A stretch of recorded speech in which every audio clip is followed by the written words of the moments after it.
Good afternoon, everyone. I'd like to call this meeting to order. Board of Police Commissioners of the Halifax Regional Municipality meeting for November 22nd, 2023.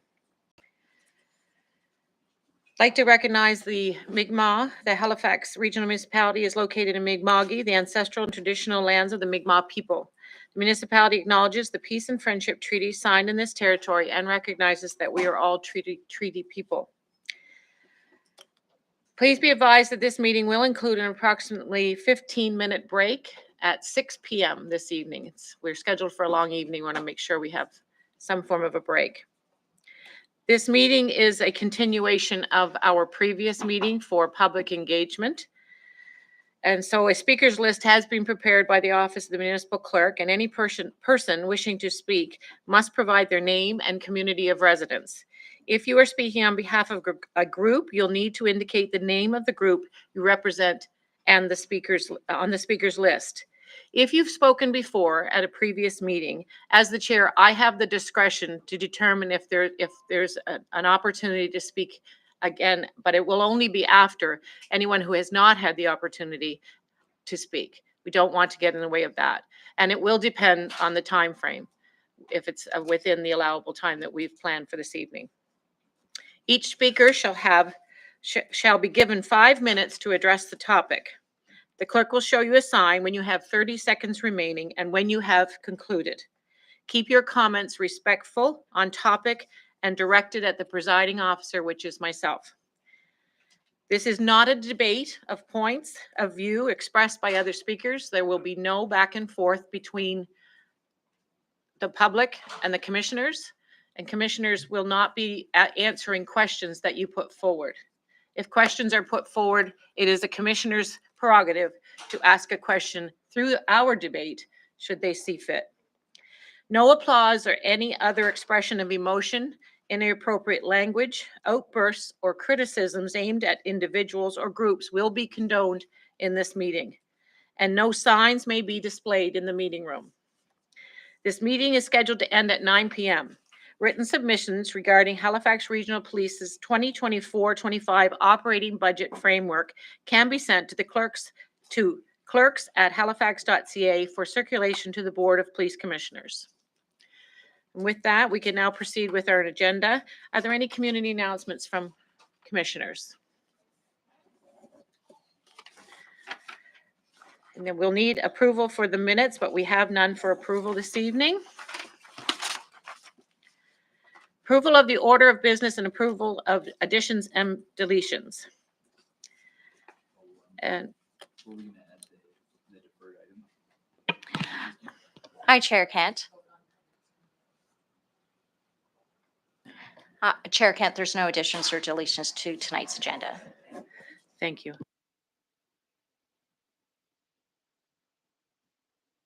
Thanks. Okay, commissioners, if there are no further modifications or additions or deletions, we need a motion to approve this agenda. Second. Moved by Commissioner Blackburn, seconded by Commissioner Giles. All in favor say aye. Aye. Those opposed, nay. The motion's carried. Business arising out of the minutes. Are there any, Madam Clerk? No, Chair. Thank you. I'll call for declaration of conflict of interest. Hearing none. Consideration of deferred business. There is none. Correspondence, petitions, and delegations. Is there any correspondence, Madam Clerk? Yes, Chair Kent. Correspondence was circulated for item 10.1.2. Thank you. Any petitions, commissioners? Okay, hearing none. We have no presentations today, so this moves us into and there are no information items brought forward. This moves us into reports and discussion. 10.1.1 is an update on Halifax Regional Municipality's public safety strategy, and we have a presentation by Amy Siciliano, our public safety advisor.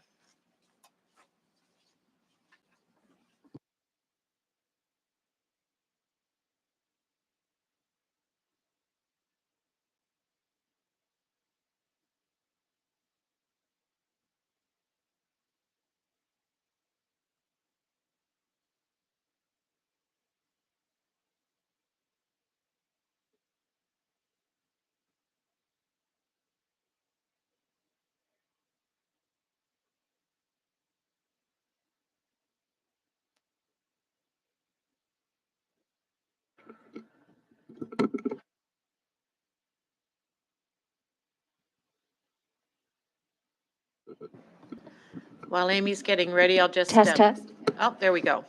I just wanted to acknowledge that we have also in the gallery Counselor Kathy Daigle Gammon, who has taken the time from her always busy schedule to be here and participate or observe what's happening this evening. So thanks for coming out, Kathy. And I believe we have as well Darla Perry, who is the newly elected president of the Halifax Regional Police Union. Welcome. Thank you. Okay, Amy, you're on. Good afternoon, Chair and Commissioners. It's a real privilege to be here, excuse me, to provide you with an update on our new public safety strategy, which I am delighted to announce was unanimously approved by Regional Council in March of 2023. Before I get into the update, I did want to provide you with a bit of a background of how we got to where we are today. The Public Safety Office emerged out of recommendations that came from a roundtable on violence published in 2008 and led by Dr. Don Claremont of Dalhousie University. A key achievement was the creation of a public safety advisor, and subsequently that set the stage for the creation of the municipality's inaugural public safety strategy, which was approved by council in 2018. And it really set the stage for the municipality to move toward a shared vision of public safety, moving beyond an absence of crime approach to public safety and toward creating the conditions in our communities for safety and well-being. The strategy, the previous strategy, provided a wide-ranging framework for the municipality to act and established a strong foundation for seeing our people, processes, and places as integral to building safer communities.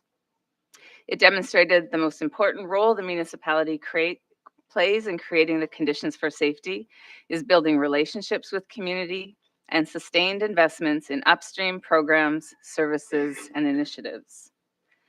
The new strategy, which I mentioned Regional Council unanimously approved about 7 months ago, builds on those strengths, but also goes beyond municipal services programs already in place to focus on ways in which the municipality can move forward on new initiatives that we can lead or support to enhance the public safety ecosystem, while also staying within our mandate under the HRM Charter. We have, and I'll speak about this in more detail, we have embedded the development of new non-police alternatives in our strategy and are working toward implementation. We also have significantly strengthened our community-based work that is designed to work across the three streams that I'll speak to in just a moment.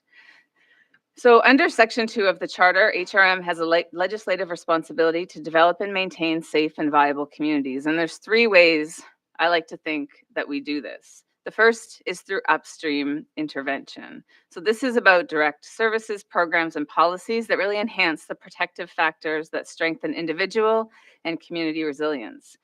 If you want to think of some examples, we can talk about our parks and recreation. We can talk about the services our libraries provide and some of the training that we are now leading as public safety, which I'll talk a bit more about today. The second way we work within our mandate is midstream. And these are through programs and services that reduce risks. In other words, that address factors that make individuals or community harms more likely or reduce barriers to accessing some of our services. So when we think about examples of this, we think about the Youth Advocate Program run through our Youth Division at Parks and Recreation, a new program that's funded through a grant from Public Safety Canada, which had an open house yesterday. Maybe some of you were able to attend. It's called the Mobile Youth Support Team. Our street navigators, our outreach support for folks experiencing homelessness would also be examples of this. And then we have downstream. And through this, I mean, we are responding to harms or risk of harms where they occur. And that's traditionally through policing, fire, and other emergency response services. As you are well aware, in Halifax, like elsewhere in Canada, the municipality's mandate to maintain safe and viable communities requires it to respond to increasingly complex safety and well-being concerns that are often non-criminal in nature. The root causes of these can be traced to systemic barriers in accessing our services that often fall outside of our municipal mandate, such as supportive and affordable housing, a living income, addiction, physical and mental health care.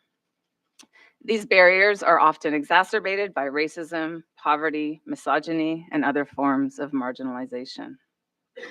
So while the municipality does not have a mandate for service delivery of housing, health, and social services, it does, under the charter, have a mandate to address safety and well-being concerns that can arise from systemic barriers in accessing these services.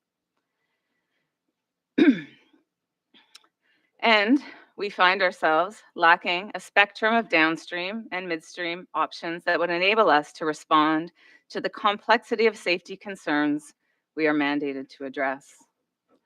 Thus, when risks to safety arise that are non-criminal in nature, police remain the de facto response. Council recognized this when they gave staff direction for the new public safety strategy, asking us to respond to recent calls to broaden the spectrum of response options, to depressurize police, and provide more appropriate alternatives. We were directed to look closely at recommendations from the Defunding Police report and see how we can incorporate recommendations into the strategy that aligned with our municipal mandate.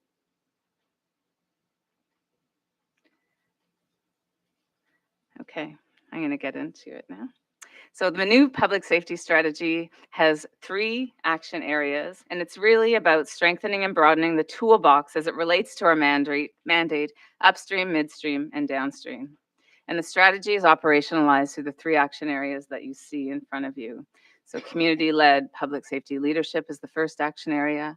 A broader spectrum of responses to social issues and harms is the second, and a center of responsibility is the third.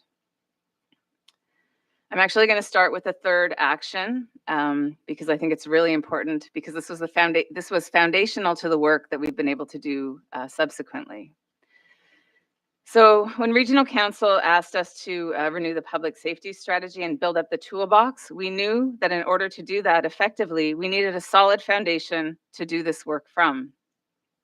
As you may know, the Public Safety Office, since its creation in 2009, comprised, up until very recently, a staff of 1 and no operating budget.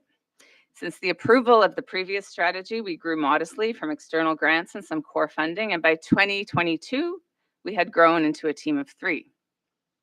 However, to realize the actions put forth in the current strategy, we knew we needed more resources, and most importantly, a solid, stable foundation, or a home, to build this work alongside community and other internal and external partners.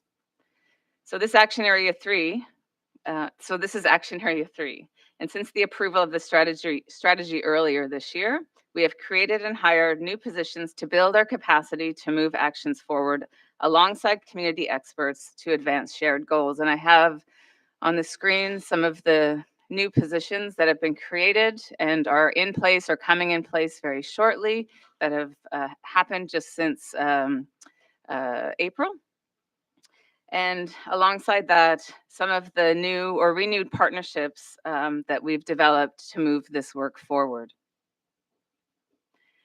Excitingly, we also are now part of a brand new business unit called Community Safety, which has brought together many different divisions that are doing work that very much support and align with the work that we're doing. And we're very excited to be a part of this business unit and really believe that it provides us with the best foundation to move this work forward in the good way.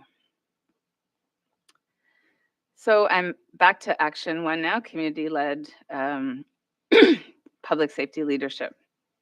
So the actions within here, and I'm not going to enumerate them all, I'm here to highlight a few of the key initiatives that we've been able to move forward since April. So this action area intends to build capacity for the Public Safety Office to advance successes in promoting public safety as a shared responsibility across business units and with our external partners, including expanding existing programs such as the Safe City for Women and Girls programs, and I'll speak of a couple other in a moment. Develop training capacity and bolster support for community-led safety with populations disproportionately impacted by violence. We know from our work that communities that are closest to the problems of crime and victimization are also closest to the solutions. And this action area helps us to continue to build our capacity to support community in identifying and implementing locally relevant safety solutions. So for example, under the Safe City program, we have just struck a partnership with the YWCA and the Trafficking Elimination Service System to deliver 2 key projects this fiscal year. One of them is training for frontline HRM staff to recognize and respond to signs of commercial sexual exploitation in children. The first pilot training will be delivered to the Youth Advocate Program team in early December, and the second training will be delivered to a mix of staff from across various business units in mid-January. We've also asked the YWCA to help us with a policy review so we can identify the areas the municipality can lead in this work and where we can have the most impact. So that work is also ongoing. In September, we partnered with Transit and a consulting firm called Leading Mobility to host a 2-day workshop on gender and transit safety to build capacity, understanding, and connections needed to improve women's mobility, particularly on Halifax Transit. Our community mobilization teams have been something we've been working with community on since right before my time, 2017. And this initiative works alongside communities to prevent, prepare, and respond to critical incidents with a focus on community level and public-facing violence. So over the past few years, the CMT work has also expanded to include response to extreme weather events such as Hurricane Dorian and Hurricane Fiona, as well as the recent fires that we experienced. Since April, we've been focusing on strengthening resilience and building the toolbox up for our CMTs, primarily through training. So these are the trainings that we have delivered to and with our community mobilization teams since April. Tonight, I'm also happy to report that we have our first meeting to establish a new community mobilization team in Spryfield. So we're excited for that work to kick off. We also, under this action area, have launched a new training initiative within the Public Safety Office. This started in April, and it's really designed to equip staff better to de-escalate crises and meet people where they're at. We believe that if we provide frontline staff with better tools to address incidents that arise in the workplace, they may be able to address the situation more appropriately and potentially reduce calls for service to police for intervention.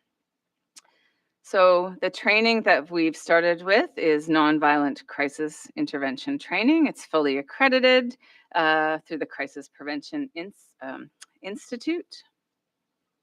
It has an emphasis on trauma-informed and person-centered approaches to recognize and respond more effectively to aggressive behavior, creating the conditions for a safer and more respectful environment.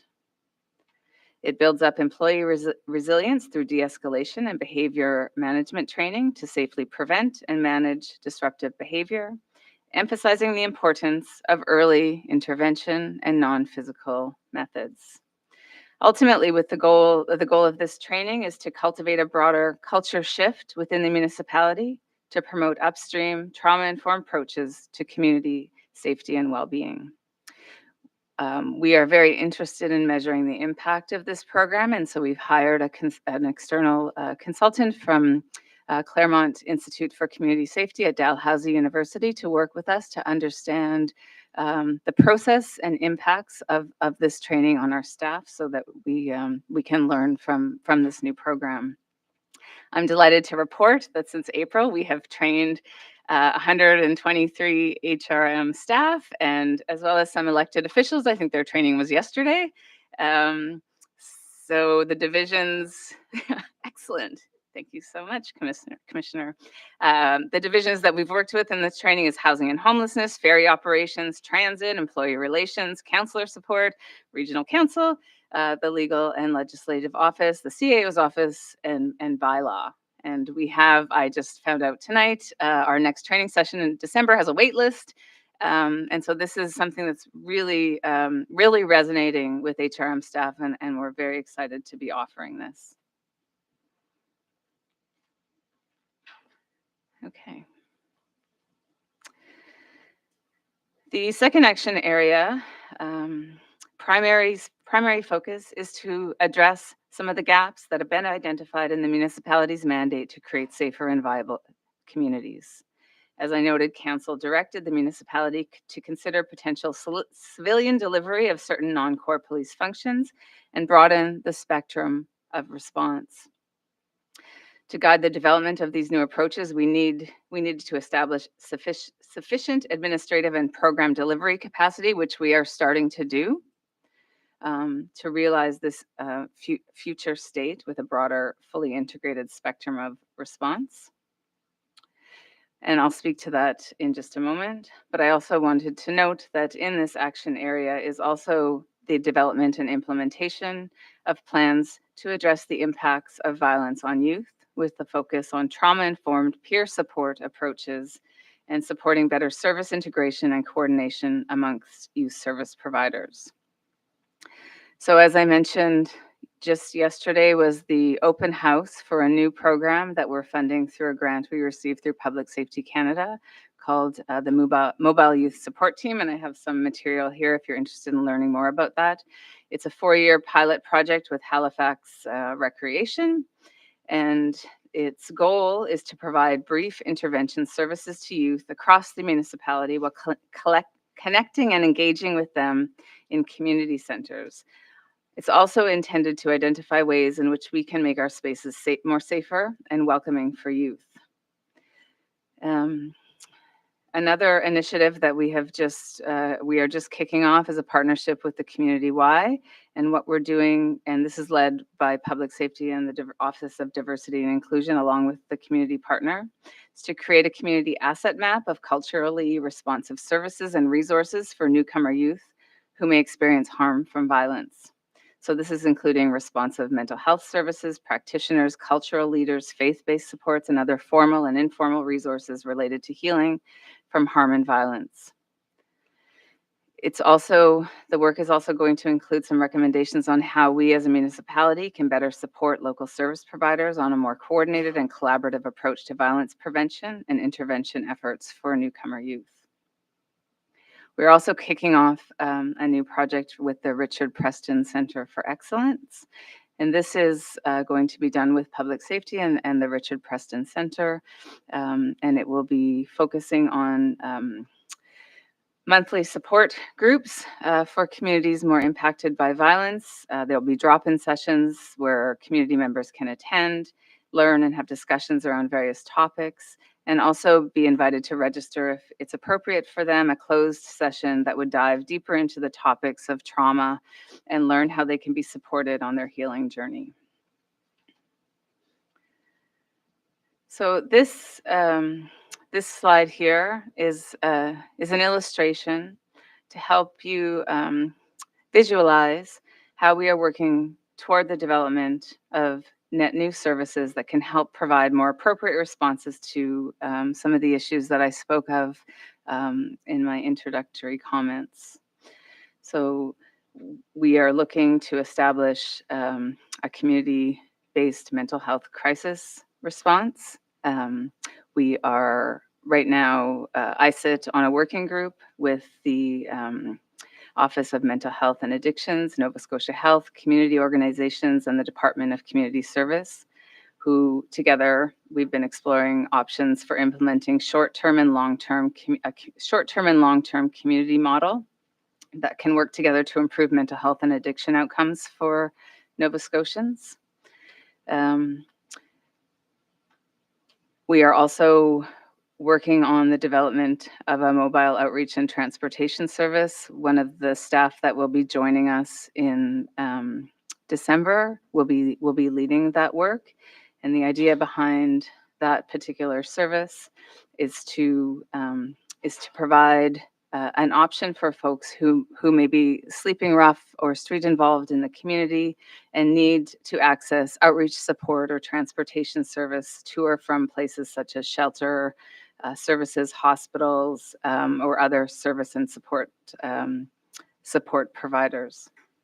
The intent is to develop the business plan this fiscal year with an ask going to council next fiscal to commence implementation. Finally, the Sobering Center, which we are calling now the Stabilization Center.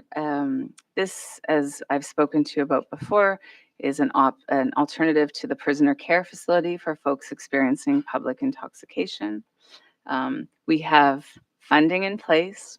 We have a service provider identified and the partnership with Office of Addiction and Mental Health. Unfortunately, we cannot find a space to house the Sobering Center, so we are actively searching for a space to open that new service. And that's what we've been doing for the past 7 months. I'm really happy with the progress we've made. I hope you are too, and I'm open to questions or comments. Thank you, Amy. Commissioner Blackburn? Thank you very much, Madam Chair, and thank you so much, Doctor, for the presentation. Really appreciate the update.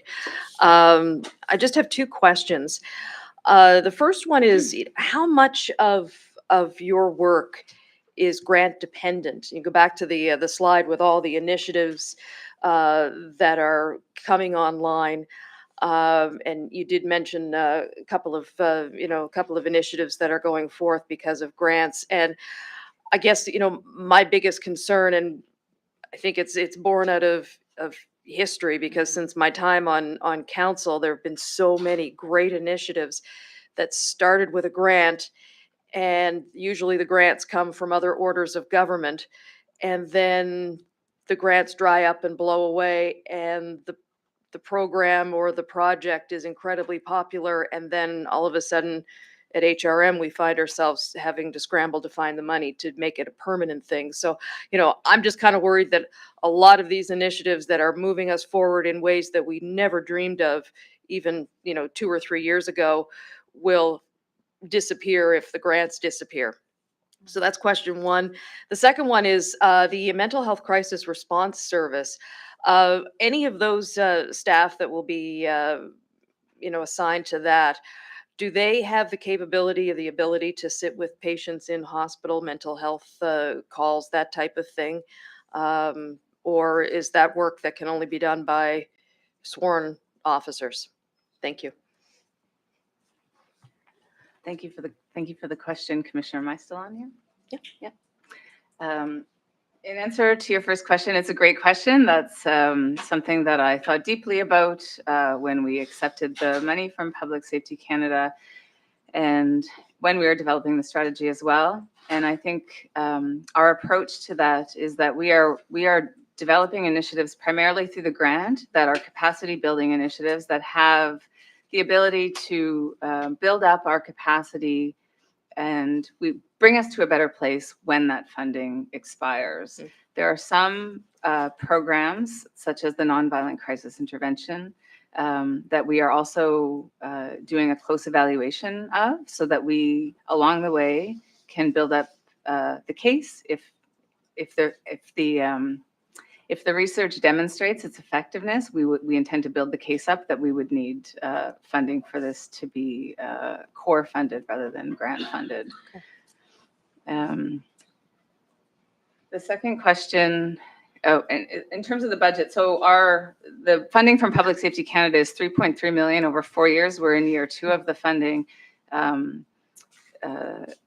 so that comprises about a little more than half of our overall public safety budget. The second question, so the Stabilization Center, the mobile outreach support, as well as the community-based mental health crisis response, we believe those should be run at the community level. So the support staff that we have in place within our team, within public safety, would be really providing support service navigation and management. So making sure that these services are embedded and integrated within HRM, but they are really led by community. So no, that person would not be able to sit with individuals in need at the hospitals. Thank you very much. Thank you, Madam Chair. Thank you. Commissioner Critchley? Thank you, Chair Ken. Dr. Siciliano, I wondered if you could just provide, I know it's hard, there's a lot of moving pieces and you're hiring new staff to kind of stand things up. But I wondered in terms of the Community Crisis Response Service and the Mobile Outreach Transportation Team, if you could provide sort of a broad sense of when you'd expect that those services would be in place and actually providing services. Mhm. And as a follow-up question, what are the, if that date is, say, 2025, 2026, what are the barriers between now and there in terms of implementing things that you foresee? And are any of those barriers funding related? Or is there additional funding? In an ideal world, is that the time frame needed to implement this just purely a function of the number of community partners and the complexity of the issue, or is there funding related barriers as well? Okay, so the Mobile Outreach and Transportation Service, we intend to begin implementation next fiscal. So go to council with an ask this fiscal coming up, like 24, 25, and implement the program that fiscal year. Right. And just a quick follow-up, what's the approximate, I know the ask isn't there to council, what's the approximate dollar value for the mobile crisis team? Yeah, so we're waiting for the person to be onboarded to develop the business case. We have a rough estimate right now at about $450,000, and that's not citywide coverage. That's very targeted service delivery. That's for operating costs. But again, we're waiting for that person to join us to help us flesh out that work in more detail. In terms of the community crisis response, we would take next fiscal year, to develop the business case and work with community partners to identify who could run this service, what the capacity is at the community level, and intend to go to regional council the following fiscal year with an ask for a budget to start implementation, so 25, 26. And to answer your question around funding, so I presented a budget ask in the last fiscal year for a resource plan to implement the actions within 3 years.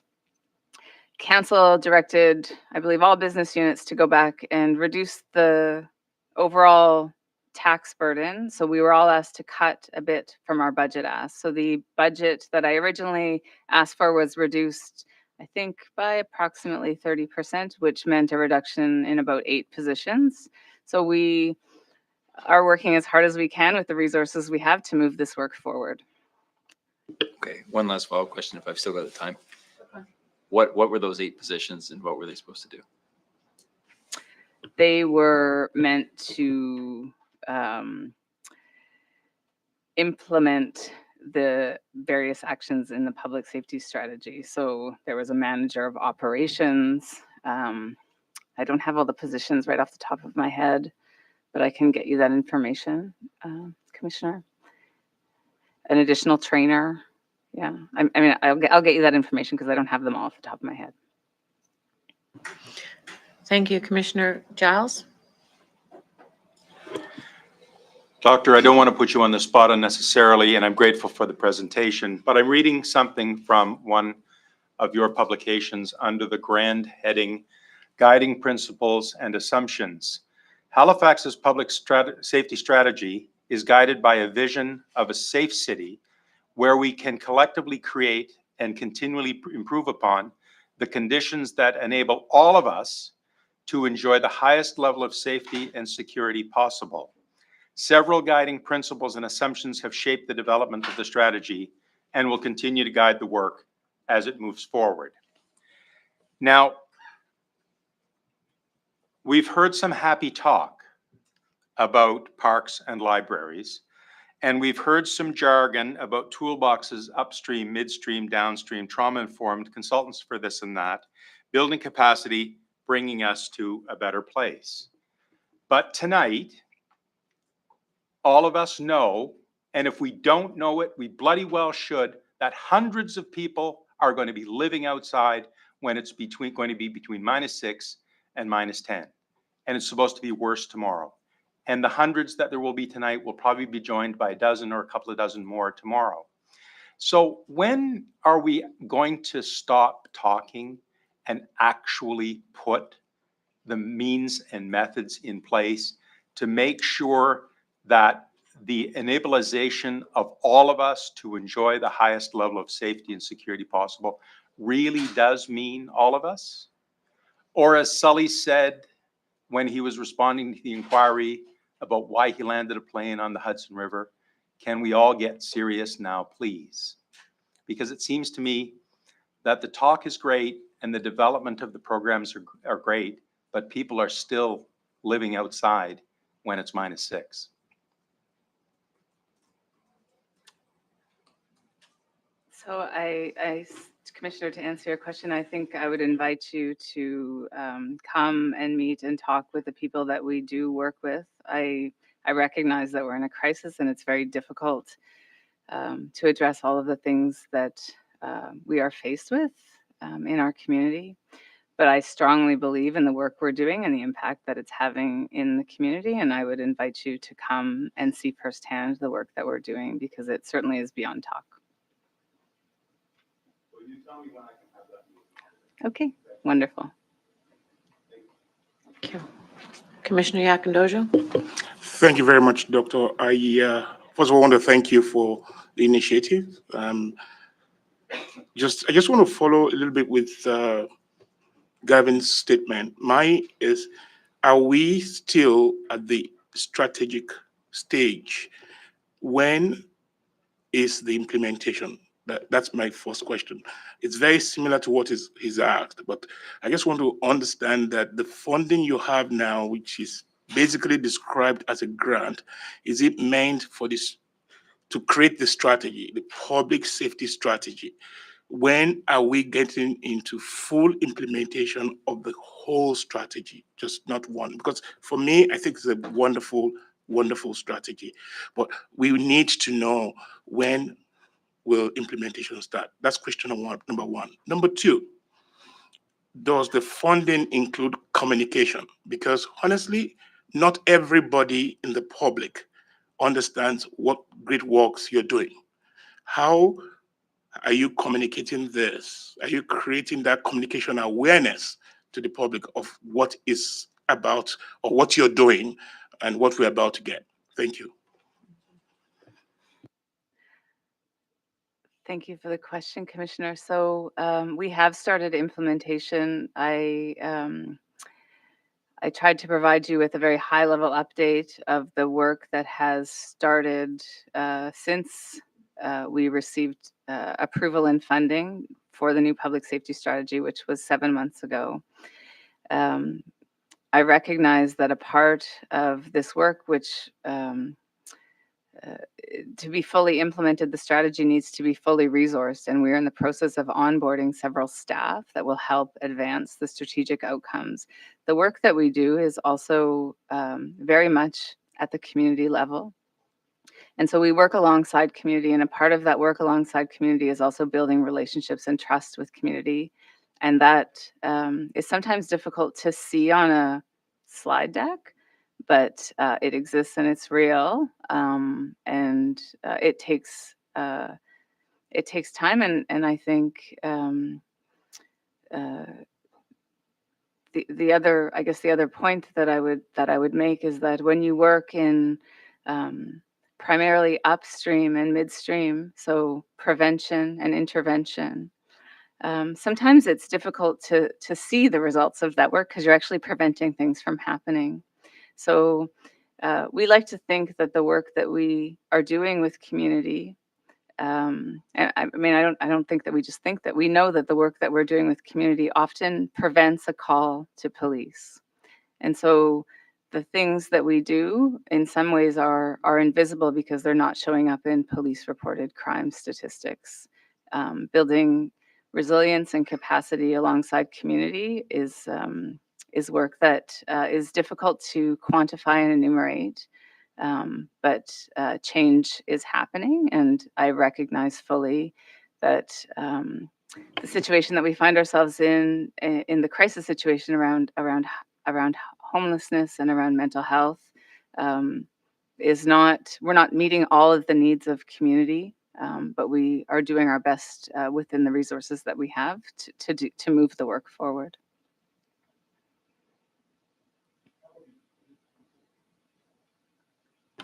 Is there something on the communication piece? Oh, Question? pardon Yeah, me. thank you. So I will be providing an update to Regional Council, a full update on the work of the strategy. I do have some communication material I can share with you here today. I brought our brochures for our community mobilization teams, and I'm happy to share that. I also brought the public safety strategy, but I understand that you have received a copy of that in September. We do have a website that provides updates on the work that we're doing and ways to contact our office if you're interested in collaborating with us. Thank you. CEO? Thank you. I just wanted to note, Dr. Siciliano, although, it's been 7 months since the public safety strategy has been approved, I've been really impressed by what your team has been able to accomplish in what has effectively, I think, been 6 months of work, because I know your team was diverted during the wildfire response. The entire community safety department, but particularly your group, was diverted. And the Board of Police Commissioners may not be aware of that, but this group was diverted to communicate with residents whose properties had been destroyed by the wildfire, to phone them, to develop the approach to how we would communicate with our residents and take them to see the properties and things like that. So a lot of great work done this year that wasn't actually part of the business plan. Thank you. I'll take this opportunity to ask a couple of questions and make a statement. So one of the things that is apparent to me today, what sticks out, is the last slide for me, is that broader spectrum of response. And I think what that says to me is that this is part of a response of public ask, public expectation, and want for change in how we deliver services around safety. And I think the way that this is positioned is it's very easy to understand. You follow the lines. You see that the police are part of program, because this is what we are here to govern. But on so many levels, there's so many other community agents. There's partnerships. There's other ways to direct a call that might come in to our 911 or to an agent that allows it to go forward. And I think that's very positive. That's for me, that is the place we want to get to. On that, so a couple of questions. One, can you tell me a little bit more about the mobile youth support team, and how is that the same, or is that replacing the youth advocate program that we had? I'm just going to ask some questions and let you respond to a few of them. The nonviolent crisis intervention training, is there a precedent for this type of training to be a training program for policing services? It seems to me that it would make sense, and maybe the chief can speak to some of that in the future, but if you had something to offer there. And I think the last question that I have, and it's, I feel like I know the answer, but I want to hear your view on it. It's that this type of strategy, and I'm glad you identified that the strategy is already being implemented, but this type of strategy, in particular, the goal of the broader spectrum, has the potential, has to be organic. In society, when we have large scale broad issues like homelessness, like mental health concerns, like climate and catastrophic disasters that might happen in relation to large storms and flooding and those things we cannot predict, the strategy has to be able to flex with that. And I think that the wildfires was an example of where the work was being done, and then this public safety team got diverted. And that there's an expectation, I think, that's reasonable that you would have to have that flexibility within your team to be able to shift and adjust. And so I could, am I wrong? But I would think that you're never going to have it rolling in its full capacity at any one given time that says, look, we've done it. We're implementing. We're doing it. I think is that accurate? Because you're going to have different pressures at different times and different capacities, different partnerships that have to be built, different funding streams that may come or go, and that sort of thing.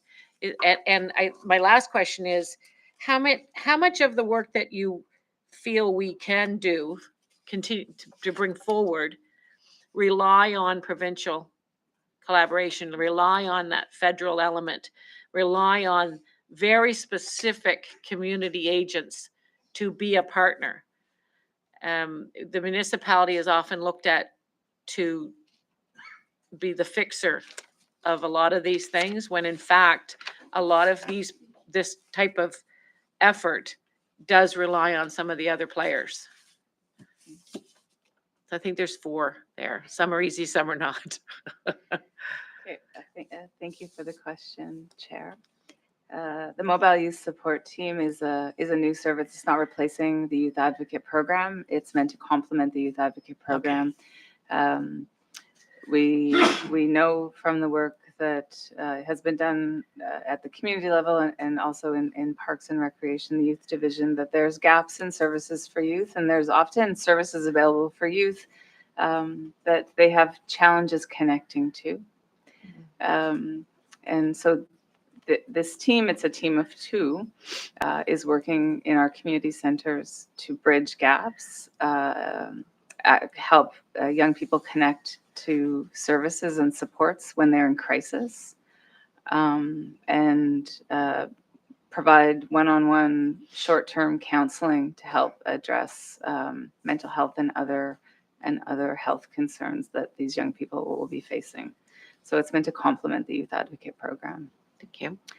And it's not as restrictive in terms of age and geography.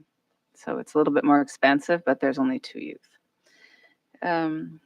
The nonviolent crisis intervention, I can let the chief speak to that, but I know that when I presented it to the executive leadership team, when we launched the training, that he was interested. Unfortunately, we're funding that program through a grant that doesn't allow us to fund any police-related work. But that's not to say that it wouldn't be appropriate for policing. Flexibility, yes. I mean, the community mobilization teams, we work in communities that have been disproportionately impacted by violence, gun-related violence in particular. That work came out of a mayor's roundtable in 2016. And I bring it up because one of the reasons we've been able to do so many trainings with our CMTs over the past several months is because we haven't been responding to incidents of violence. It's been relatively quiet. And so that gives us an opportunity to work on that prevention and preparedness piece of the CMT logic model. That work, really, that training and the supports that we provide are really meant to prevent future violent incidents from happening as well. So when we have we always have something in our back pocket, I guess, to do when we're not, because a lot of our work is responding to crisis. I mean, the wildfire was something exceptional, but the work that we do is very much crisis related. And so it is unpredictable. And when we have quiet time, we fill it with capacity and strength building initiatives like trainings. Partners. So, the stabilization center, the sobering center, we brought the the proposal to regional council, and regional council, wanted us to work with the province on developing the stabilization center. And so we went back and got co-funded a program with the province. So we're piloting this stabilization center in cost sharing with the province 50-50. And I do believe that much of this work requires partnerships with the provincial government. It requires community to lead it, because this work does need to be led, I strongly believe, by community, because they are experts in their safety and well-being. And our role is really to support them to lead that work. Thank you very much. Are there any further questions? No? Commissioner Critchley? Thank you, Chair Kane. I don't have a question, but I'd like to, just pursuant to the presentation, put a motion on the floor. I believe that's allowable. Is that I right? think it's in order It's in from order. presentation, yeah.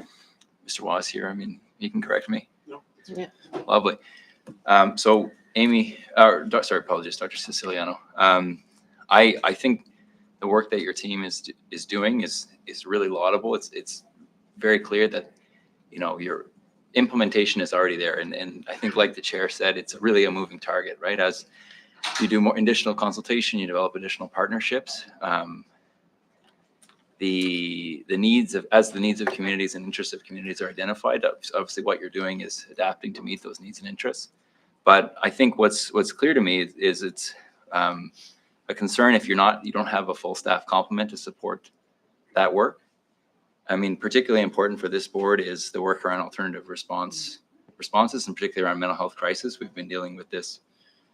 I'm sure we've talked about it now, meeting after meeting after meeting, and so I'll just speak in my own personal capacity. It's concerning to see one individual tasked with rolling out so many initiatives, and to hear that the funding was not provided at the level it was initially requested. So the motion I put on the floor would be that the board recommend to regional council that the public safety strategy be funded at the originally requested amount for next fiscal year. Okay, moved by Commissioner Critchley, seconded by Commissioner Blackburn. I think the CAO would like to offer comment. Yes, I just wanted to clarify that public safety does come under the authority of regional council and not the Board of Police Commissioners. And although the funding was not granted in full for last year, the total investment in community safety made by the municipality, I believe, was the most given to any business unit aside from perhaps Halifax Regional Fire and Emergency Services. So there was a significant overall investment in community safety because it was public safety. It was the homelessness initiatives and funding the homelessness strategy also. And the multi-year financial outlook, it wasn't funded. It just wasn't funded last year. So the public safety plan has a 3-year funding plan attached to it. And it was a deferral of some of those expenses. And we actually eliminated some positions in other areas of the organization to help move forward the public safety work by moving them into that group also. But if the Board of Police Commissioners does wish to do something, it would be at most a letter of support, I would say. Yeah, thank you, CEO. That's really helpful context. I mean, a recommendation is just that, and I appreciate your point in that regard. I appreciate it's a multi-year strategy as well, but I think that, this board has previously endorsed the public safety strategy. We, Bill Moore regularly appears at our meetings. So I think that this board and with all credit given to the chief and chief superintendent, have really embraced public safety as an integral piece of our mandate, even though it falls under obviously council. So I would feel comfortable nonetheless making the recommendation, even with that additional information. Happy to answer any questions from the commissioners. Are there any other further speakers before we go to a question? Perhaps we could have some clarity on the motion, how it's worded one more time before we do go to a vote. Do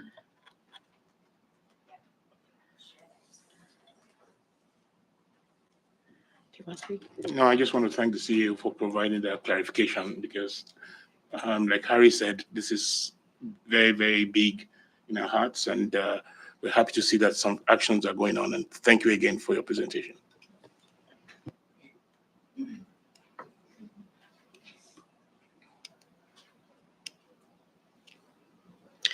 I wonder if should be adjusted strategy to be funded to, if it's to the originally requested amount, should we have a year? Is there another way to formulate that in a way that is relevant to the upcoming consideration? Certainly, yeah, happy to. Right. Any amendments. Give it- Recommend that for fiscal 24-25, that public safety strategy be funded at the level originally proposed in the 3-year plan. Would that be more appropriate? That, to me, that's more succinct. Certainly. Commissioner Akindoju? Thank you. I'm just thinking, given the additional information provided by CEO, recommendation would probably not be the best word there. It should be advised and suggested.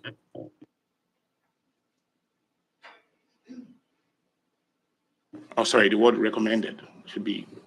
I don't changed. think we have the ability to advise council. We have the ability to recommend or not recommend. I could be wrong. Andrew? No, that's correct. The wording should not be changed to advise. Commissioner Critchley, can you refresh my memory in terms of what was the last terminology that you used? Was it to the originally requested amount? Yeah, to the original amount identified in the 3-year plan. Would that be right, Dr. Siciliano, or? Yeah, we had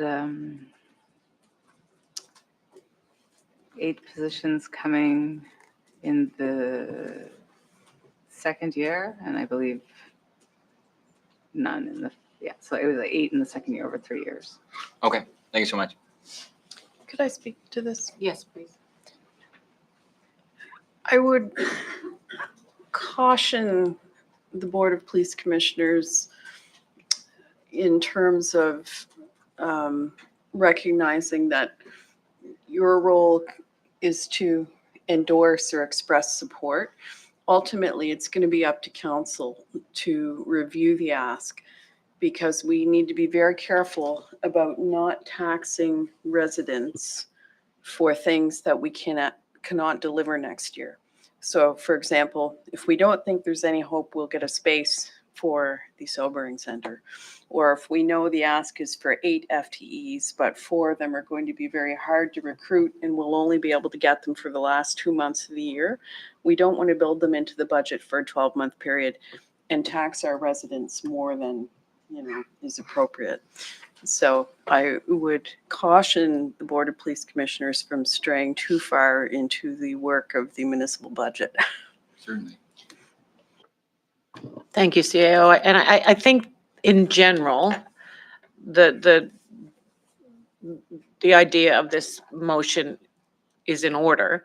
I think that what I would like to see us achieve is that it's a clear message from this board, who have an interest and stake in public safety, that council give full consideration to this public safety strategy funding. And if our only way to do that is in a motion of recommendation, then I'm supportive of that. Ultimately, as the CAO has identified, it's council's work, and ultimately we as a board have to understand that will then be considered and debated and flushed out through the larger budgeting process, where all the fiscal responsibilities of the municipality are at play. But this is a message from this board. So if we're comfortable with that, I am. We can. We'll see when the vote comes. Is any other further debate on this? No. Okay, call the question. All in favor, say aye. Aye. Those opposed, nay. The motion's carried. Thank you, Dr. Siciliano. We appreciate your time and energy, and please thank your team. As small as it is, we'd like to see it grow. Thank you. All right, we'll now move on to the Halifax Regional Police 2024-25 Operating Budget Framework. We have a presentation from the Halifax Regional Police, Acting Chief Don McLean, if you'd like to take the podium.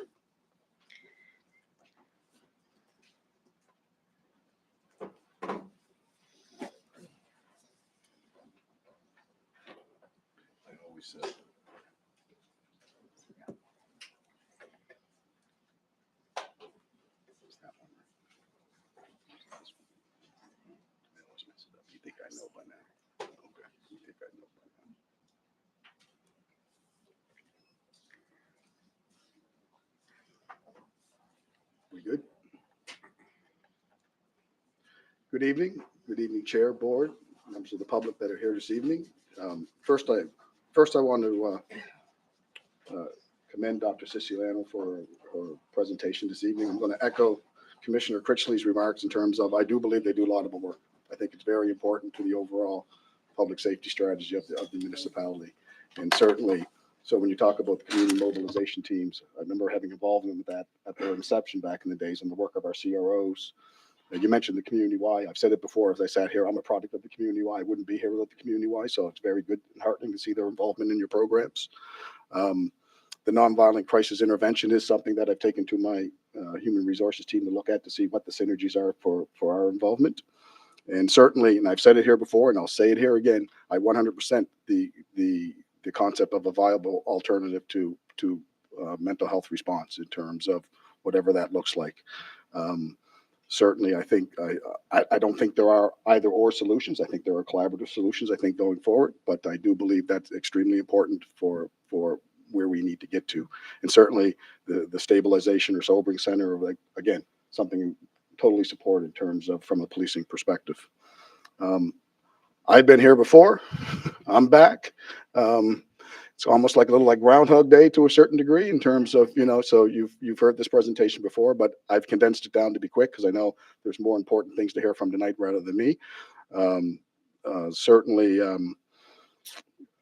as we take this forward, when we talk about the 24-25 budget, some of the factors that we considered, certainly this presentation has been given in a more wholesome form last week as well. A very comprehensive, I think, detailed information package has been provided both publicly and to the board for their perusal.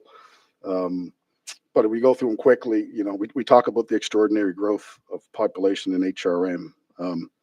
Anecdotally, we're talking about we add the town of Truro every year to our population, which is significant. I was at a meeting yesterday with the senior leaders of HRM, and we looked at the population basis from 2020 and the anticipated growth of 2024, and HRM has grown by approximately 14%. The police department has grown in that time by 2%. That's just the reality.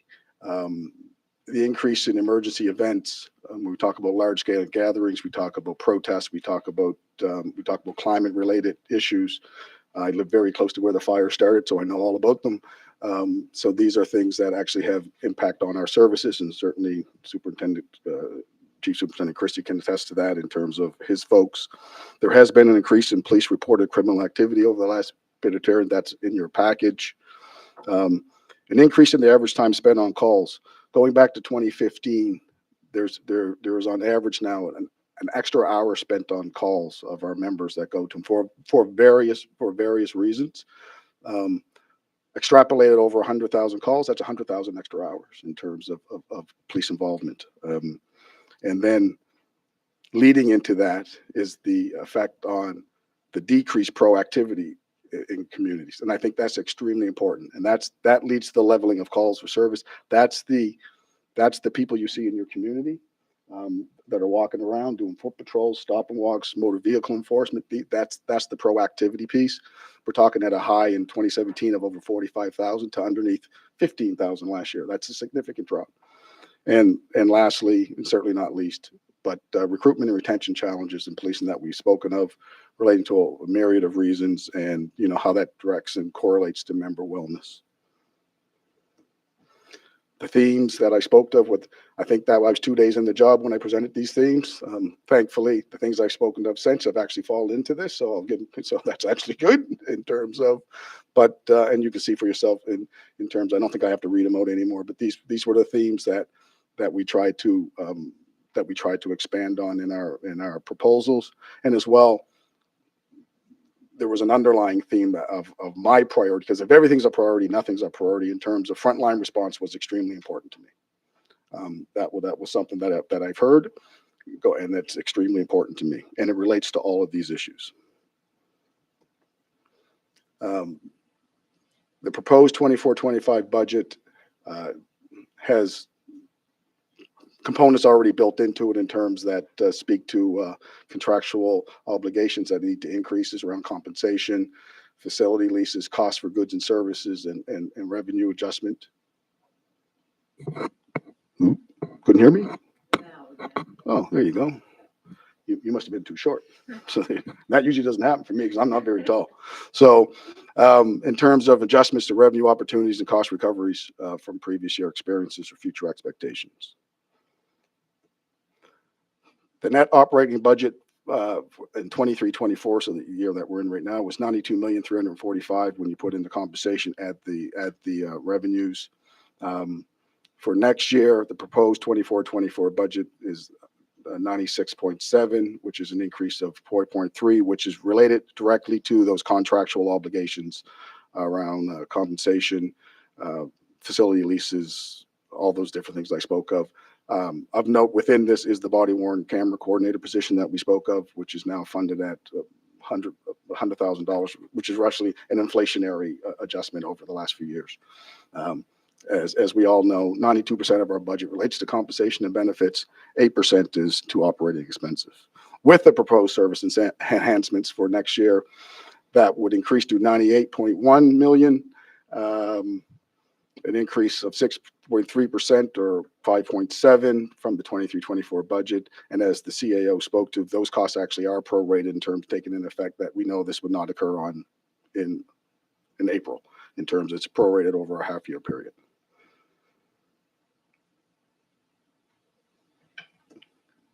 So the proposed service enhancements, which we've talked and debated and had much conversation about, talks about the police science program, 1 sergeant, 1 constable.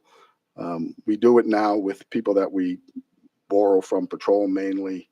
We wish to establish that as a permanent position so that we can do ongoing training and recruitment around the clock. We need to be in the position where when we're finishing one class, we're getting ready for the next. The background security clearance unit, that speaks to part of the police science program piece, but it also speaks to the fact that the council had voted to remove the polygraph, so it's become a much more labor-intensive process. We want to look at civilian investigators. That has a cost implication for us, which is, but we need to do something in terms of building up that capacity. The employee and family assistance program, we have 1 coordinator now. We've seconded 1 from the front line, IES in this particular case, in terms of we know now that our referrals for this year are already at their highest ever. We're in November. We know that that's a very important part of member wellness, and it's something we want to establish within our cache of capacity. An additional concept for the hate crime unit. Again, we know hate crimes are already vastly underreported. I met last Friday with the special envoy of the federal government on Islamophobia. There's also a second position that has to do with anti-Semitism, the same things. We know this is real. We know the conflict in the Middle East is not helping that situation. And we know that it's very important work in terms of dealing with hate crimes and hate incidents, those things which may not amount to the level of an actual crime, but may have very significant impacts on individuals or communities. Any unit that's staffed by 1 person is already at a deficit in terms of, so it's important that we build up our bench strength in that particular area. The community response office, as a former divisional commander, the community response officers are very important to me. I think they do invaluable work. I know they do great work in downtown Dartmouth that we're at right now. And part of it came out of a meeting I had with downtown Dartmouth around, expanding our footprint, expanding our capacity, expanding our time in the community in terms of having community response officers who report to the divisional commanders and can deal with those community concerns at a very community level, and as well work with those in the community safety office, which I think is very important as well as we move forward.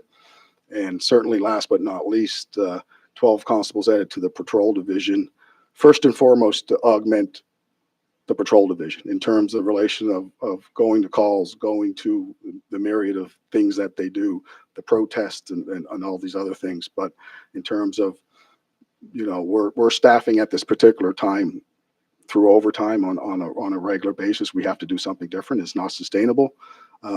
There's also the piece around the mental health response is an addendum to that. It's one way to mitigate those issues, like you already spoke about, Commissioner Blackburn, around going to the hospital. We talked about the hours. So we're trying to mitigate that in terms of having less that can do more in terms of dealing with that response. And I believe this may be my last slide, but and this is these are the costs of broken down in terms of the service enhancements broken down over. So the first year is basically cut in half again because it's prorated. The estimated cost for the following year is at the bottom. So 1.38 next year and 2.9 the following year at the end of the day. And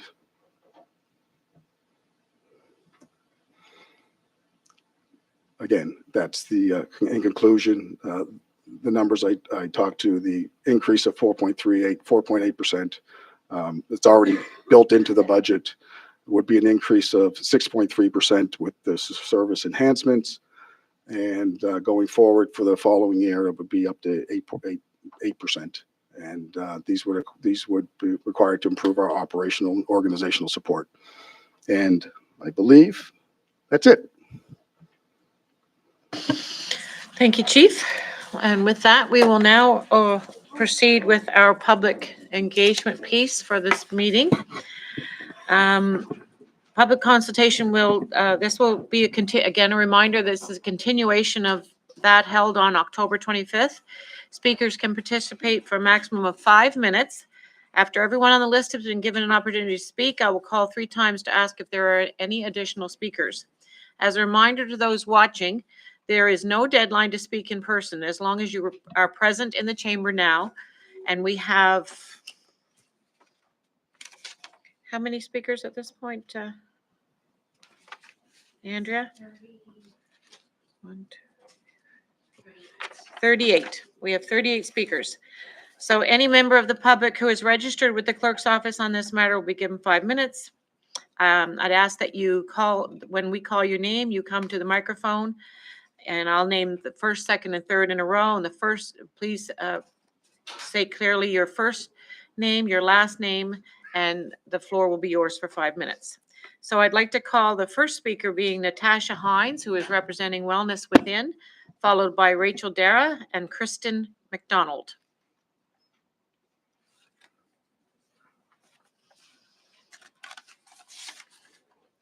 Hi, everybody. My name is Natasha Hines, and I'm a board member of a nonprofit community organization called Wellness Within. We at Wellness Within are not surprised that the Halifax Regional Police are requesting an increase in their budget for the 2024-2025 fiscal year. We ask that the Board of Police Commissioners consider the extremely detailed and evidence-based recommendations made to them in the Defined Defunding the Police report released in 2022. The requests made by the HRP in the upcoming budget go directly against the findings of this report. Requests presented by the HRP's acting chief that were particularly concerning were the request for more patrol officers, the suggestion that hiring more police officers is necessary to respond to hate crimes, and the request for body-worn cameras. The request for more patrol officers included that several would be trained to respond to mental health calls. This goes against the recommendation of the defunding report to detask mental health calls from police and invest more in social services. Folks do not need an increasingly militarized police force responding to mental health distress, substance use disorder, and gender-based violence. Police presence has been shown to add violence to what can already be violent situations. These folks need care, they may need medical attention, and police are not the right response here. Additionally, despite strong demands to disarm officers, Chief Don McLean was quoted as saying, "What $500,000 got you in ammunition 5 years ago does not get you that today." The defunding report did find that the use of deadly force by police has increased significantly over the past couple of decades, despite de-escalation training and alternative use of force options. Indigenous and Black folks make up the majority of the population killed by police, despite making up a small amount of the overall population. Thus, the suggestion that hiring more police officers to address hate crimes given an increase in population and racial diversity in the HRM fails to recognize the HRP's own role in perpetuating racism. Racism experienced by diverse groups is often systematic, and many BIPOC community members have experienced racism and racial profiling from police themselves. So hiring more police officers does not address the existing practices and cultures that exist within the HRP.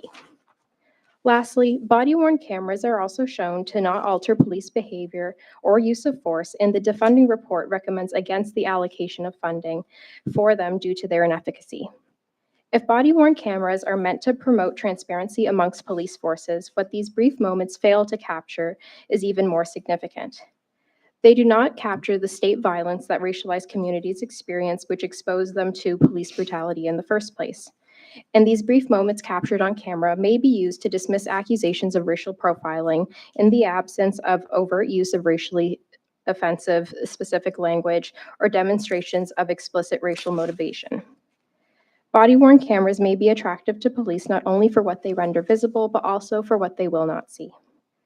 We ask that the Board of Police Commissioners take into account the recommendations made by the subcommittee that they created in 2020.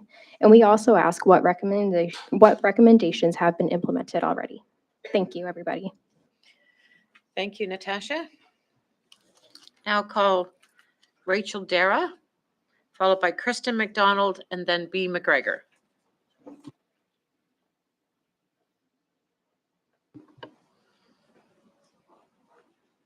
Rachel, is Rachel in the room? Okay. Okay, and I'll move on to Kristen McDonald. Is Kristen in the room? Not hearing anything. I'll now move to B. McGregor. I just made it back in the room. Hello, my name is B. McGregor. I'm the CEO of Alderney Landing in downtown Dartmouth, and I'm very grateful for this opportunity. Thank you. I grew up in downtown Dartmouth. It was a different day then. Some of my schoolmates' parents were drug addicts, drug dealers, alcoholics. In some cases, there was prostitution. I remember situations where the police picked up the pieces in a kind and caring way. After I graduated university in the early 90s, I became the executive director of the Dartmouth Downtown Development Corporation. At that time, Rolly Thornhill, local MLA, said to me, "You should get rid of the strip clubs," which were then backed by the Hells Angels and the Hangers On. It was a very difficult situation that we had at that time. We were fortunate to have so many amazing volunteer leaders, such as Sheila Sperry and Daryl Dexter. Those, along with the residents, the city of Dartmouth, and the police department. Together, collectively, we were successful in removing the strip club licenses. All stakeholders continued to make positive changes. We established the Downtown Business Commission, a municipal plan, a waterfront plan, Alderney Landing. At that time, our initial community safety committee worked with the police officers who patrolled our downtown area and made it safe. In 1990s, I became the ED of Alderney Landing. Wish I didn't run. Our operating philosophy was, and still is, to treat everyone with respect, and it will be returned. Since Alderney Landing's inception, we've had opened our bathrooms, and we still do today, to our local unhoused community. Today, Alderney Landing hosts 600 events and shows in our Theatre Market Gallery an event venue, attracting over 400,000 people to our facility annually. Alderney Landing's model of putting money in the hands of our local artists, businesses, farmers, artisans, and performers, with inclusion and diversity at our core, has had a direct and economic impact of $76 million annually. Since COVID, we in downtown Dartmouth find ourselves in a different situation. An increase in local homelessness, new unhoused people coming to our community in great numbers with high acuity, mental health, drug addiction, youth violence, and all the crime that goes with these issues unfolding in our community. Delivered to our community is too high a density of mixed trauma in a small geographic area, 4 or 5 blocks. This includes the modulars, the unhoused, the Gary Street encampment, Metro Housing, the bridge just up the hill, downtown Dartmouth's only hotel, turned into accommodations for 200 people in real need. To deal with this situation, 2 years ago, Alderney Landing had to create a new position, our facility monitor, with the support of HRM. Robin Foley, who's here with us today, who took on the position, works with our community police officers, the downtown street navigator. Knowing many of the new unhoused people, they have helped to keep safety in our buildings.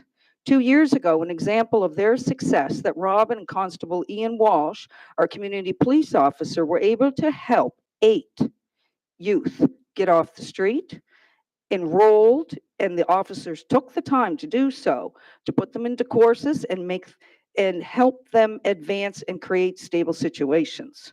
Robin and one community police officer working early in the day was not sufficient to deal with the level of crime.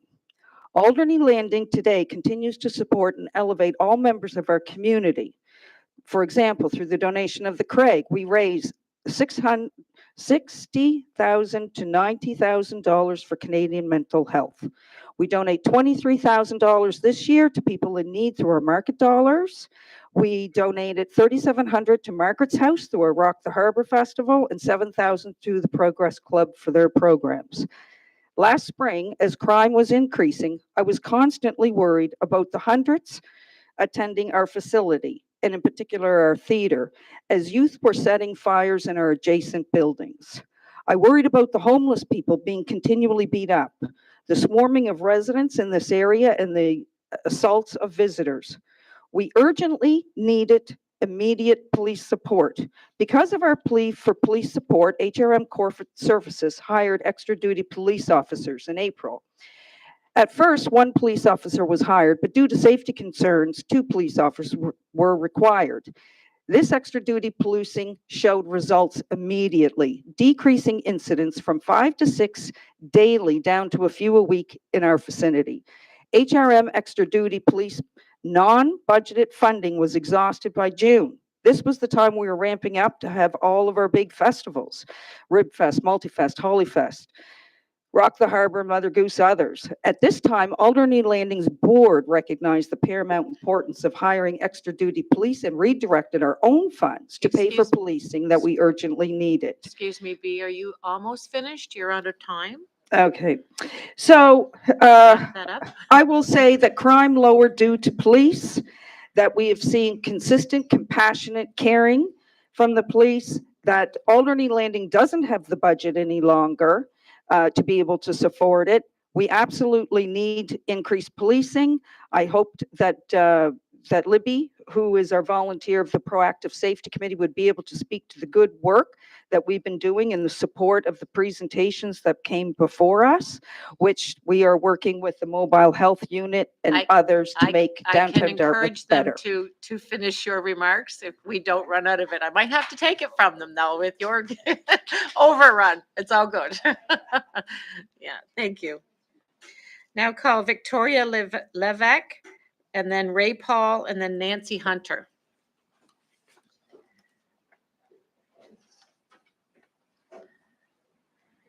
And Victoria Levesque is representing Disability Rights and PADS.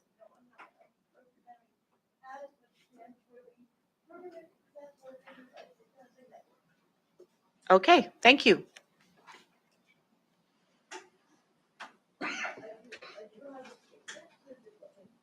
get a minute to bring it up yet. I don't know, but I've had sleep, so I apologize.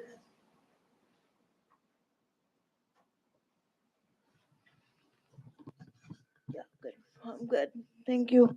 Okay, can everybody hear me? You good? Cool. Uh, First of all, thank you for having this public meeting, but I would like to point out that it is not accessible to the public due to the fact that there are police present, and police make people, especially people in the disability and the unhoused community, feel very, very unsafe. I myself find this entire thing unsafe, and I'm scared right now. So, I just wanted to point that out, that when we have public consultations, they have to be open to everybody, and that means making everybody feel safe and making sure that everyone has transportation to such a meeting.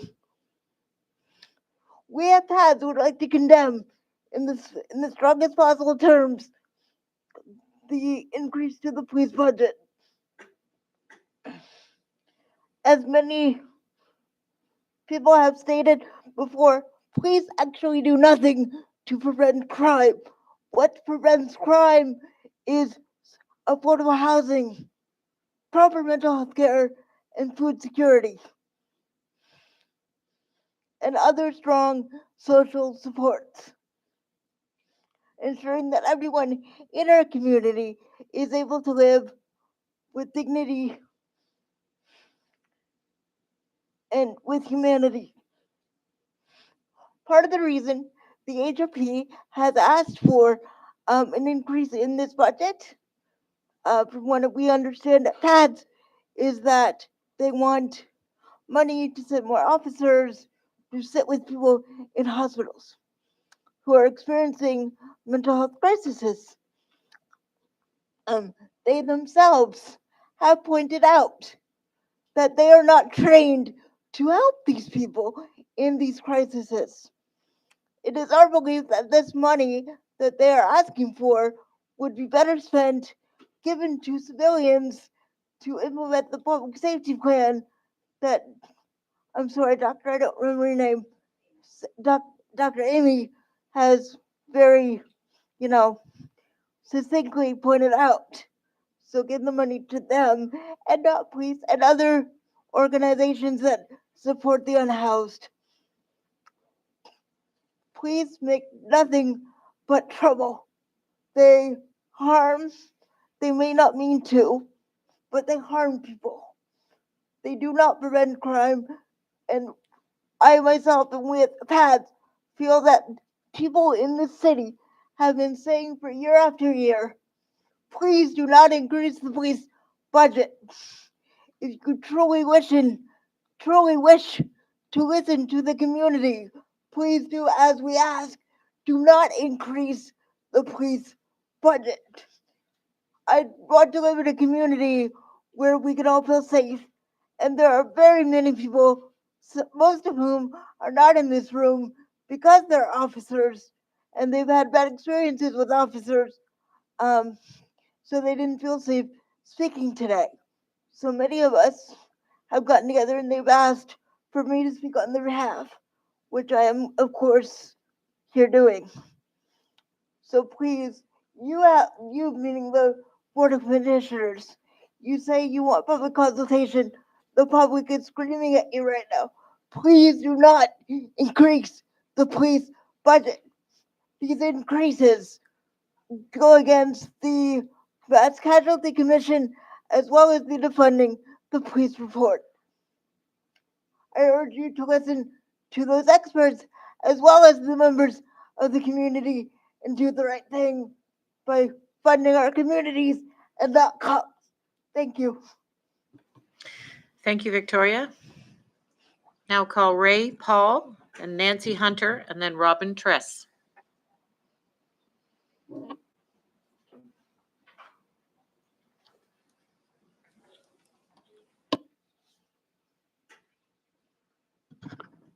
Can you hear me okay? Thank you for having me today. My name is Ray Paul. I'm here speaking as a constituent of District 3. I'm also a housing worker. I work specifically with 2S LGBTQIA plus youth. I've been working with youth for over 8 years now. In my work, I found that unfortunately, we can't just throw money at this problem. Public safety is an issue that requires multifaceted community engagement and building capacity, like was discussed in Dr. Amy's presentation. However, I will say that my community also says that more cops are not the solution to this issue. I work with many folks, and they still can't figure out how to get what they need in order to survive. I myself am a young person, I'm a working professional, and I can't even afford to live here. To that degree, I believe that an increase of the police budget will not get us the solutions that we're looking for. I believe that the work that we're doing in community is important and needs to be funded. And it needs to be funded to actually support people who are a part of the communities in need of the most support. I also am working at a very specific intersection of being a racialized person and a queer person. And the reality is that I would never call the police if I needed support. I would never be able to because police have never actually supported me.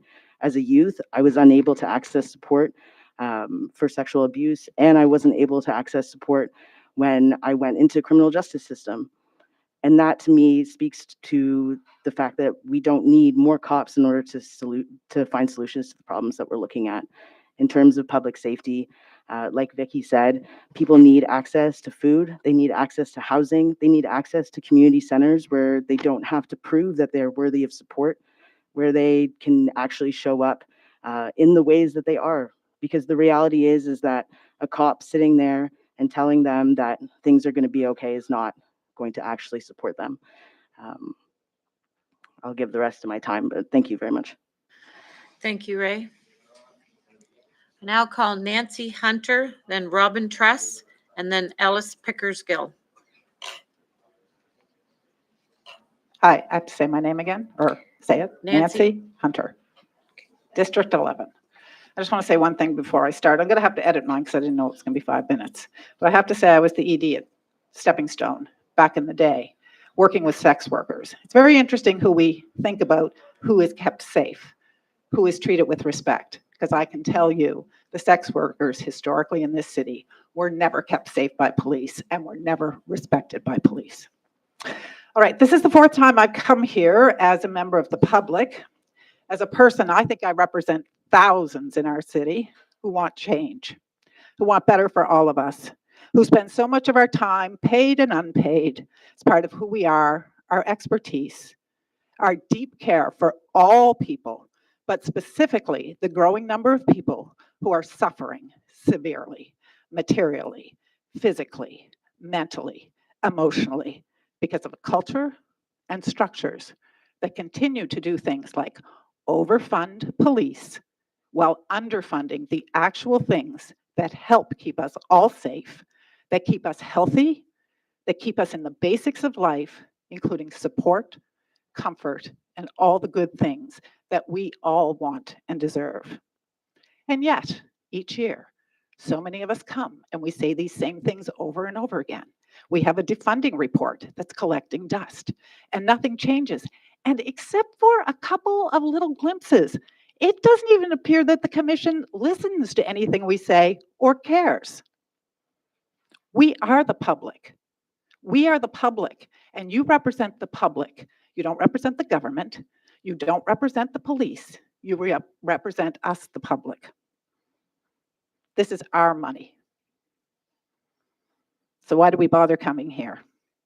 Because we're hopeful for change. And we know this city can be way better than it is. And if we keep with the status quo, people are literally dying and suffering hugely. I want to talk about a specific case because these are the kinds of things we need to talk about. And this is specific about the HRP, and this is specific as your jobs as the civilian oversight and accountability to our police force. Halifax police harm and traumatize many, many, many people in our communities. There is evidence of rampant misogyny, rampant racism, Commissioner Giles.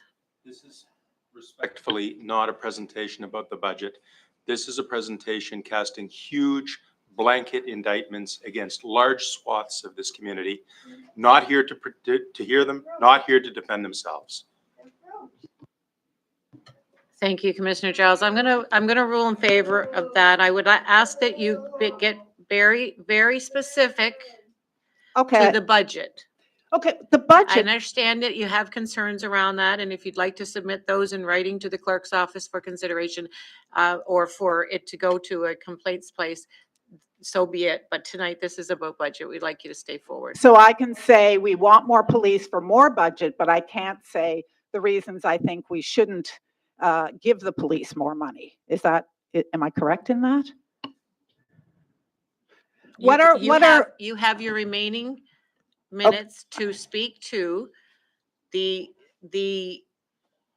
changes or the considerations you'd like us to consider. So I can't say, accusations. okay. So what kind of, do they need evidence for theirs? What kind of evidence? So when I say police harm and traumatize many people in our community, I just you want want me you to to come? understand that your time is being used up in this dialogue. If you'd like to give us. Okay. All right, why we Thank you. shouldn't And fund, please also, the remaining gallery, it's not okay for you to yell out in the background. It is not going to be helpful. I explained the rules at the beginning of this session, and I will be asking for them to be abided by. If you would like, Victoria, I'm going to give you one more opportunity, and I may have to ask you to leave. If I would ask that you allow the member.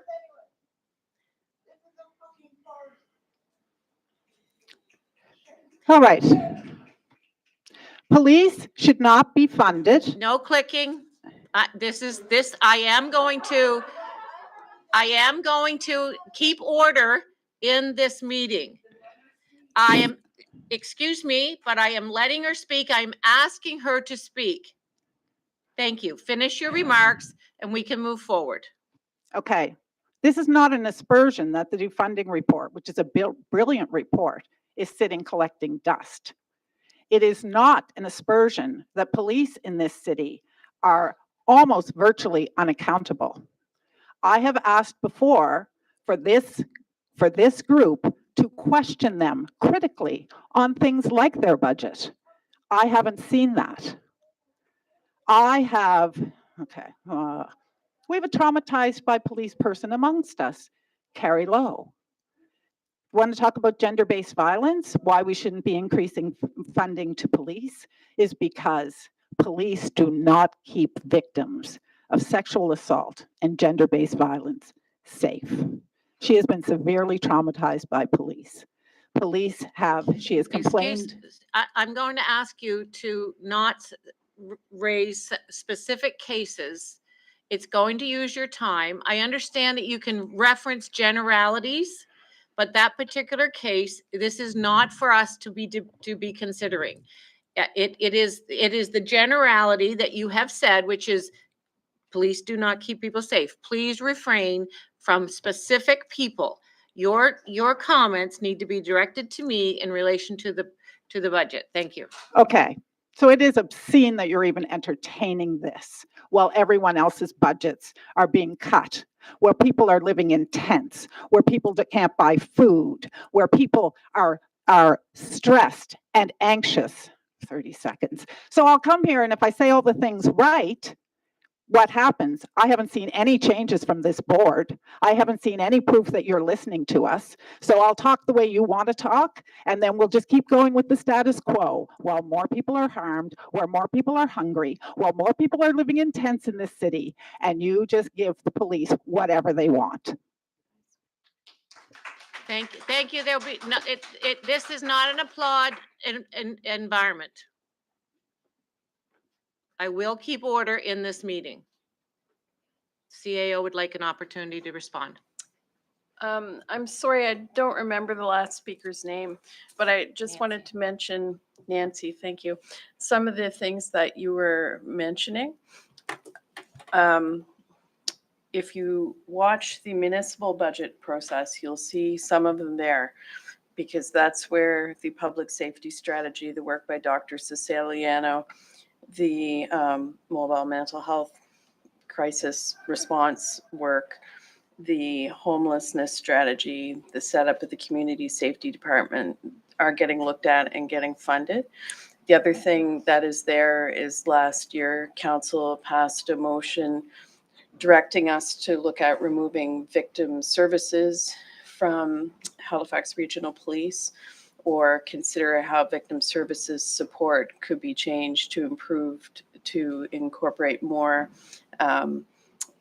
civilian supports, I guess, for victim services. So although you might not see some of the discussions occurring here at the Board of Police Commissioners, it's because those items aren't in the police budget. They are in the municipality's budget.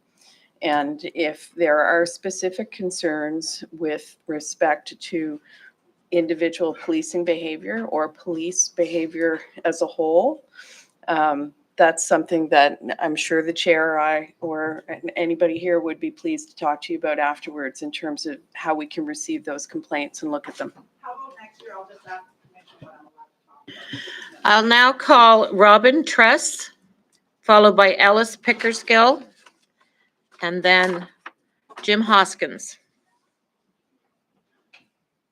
Robin, are you in the room?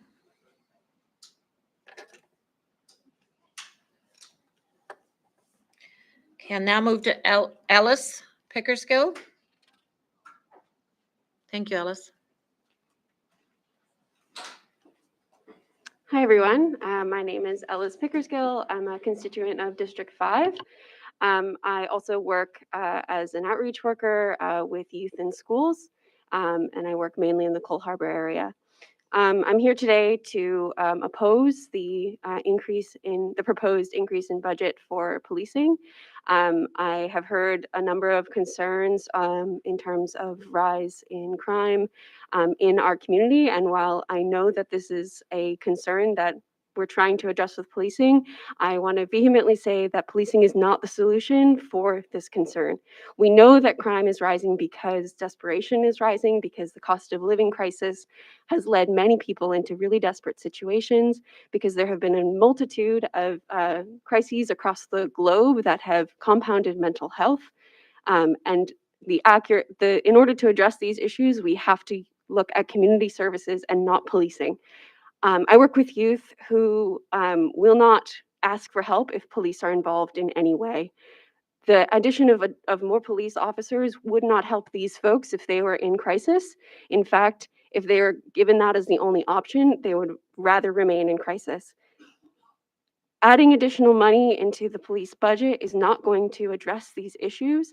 It is instead going to just waste money that really could be used in other places.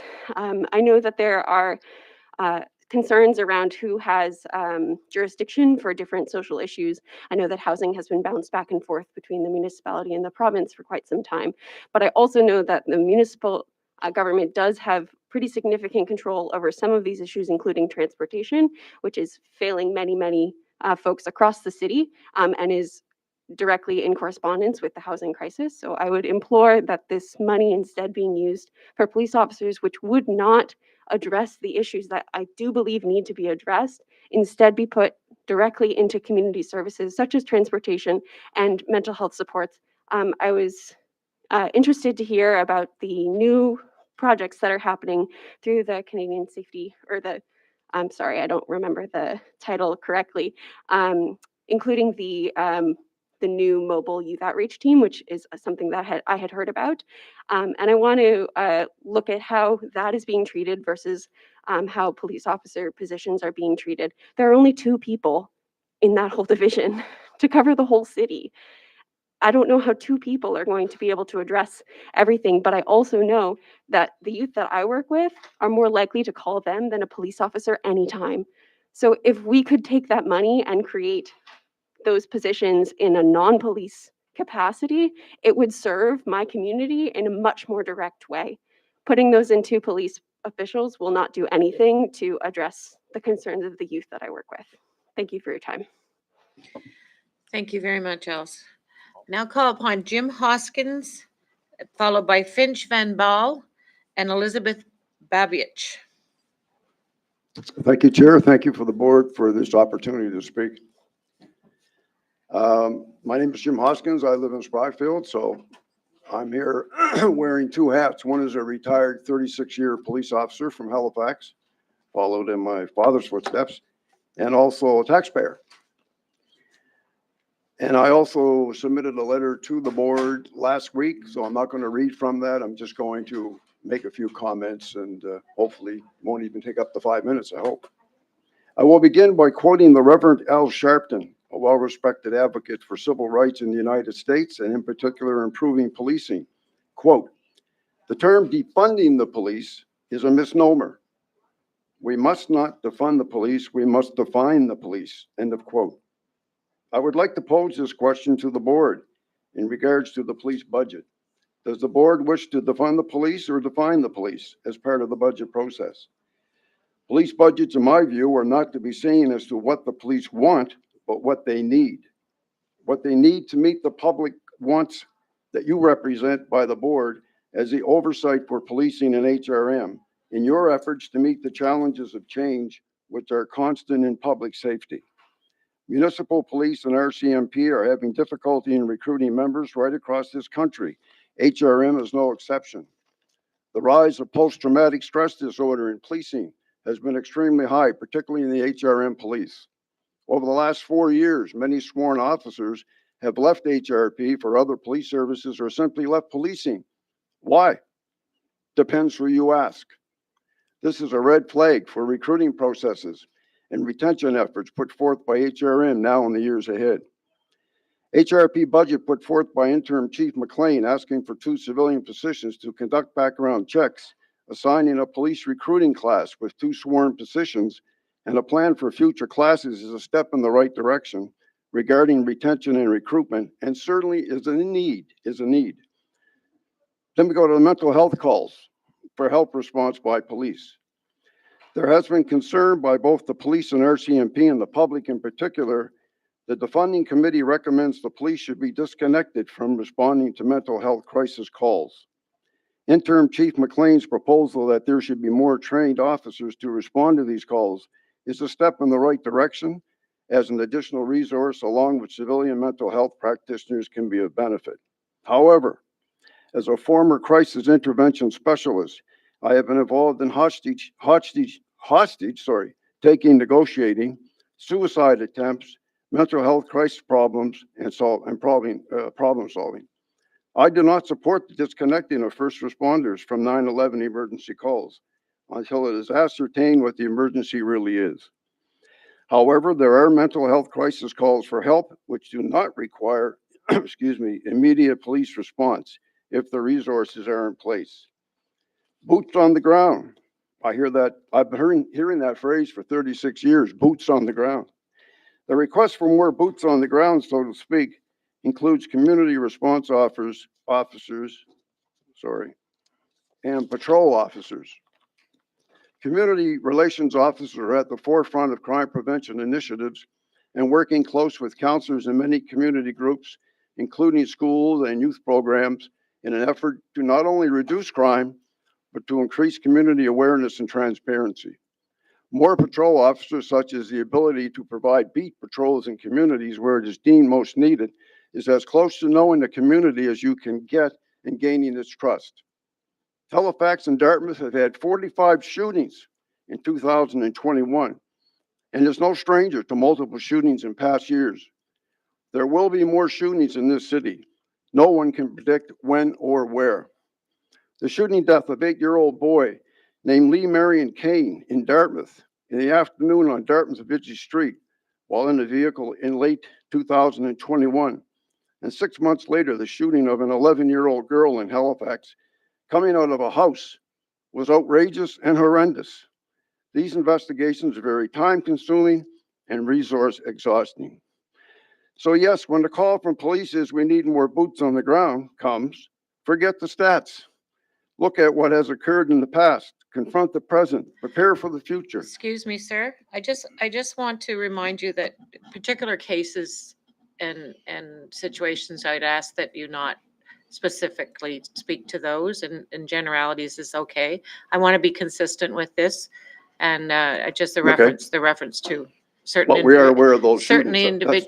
That's- certain, yes, Yeah, but we okay, can that's refrain fine. from doing I that. I understand. appreciate, That's thank you. fine. Policing is always in flux and not predictable most times.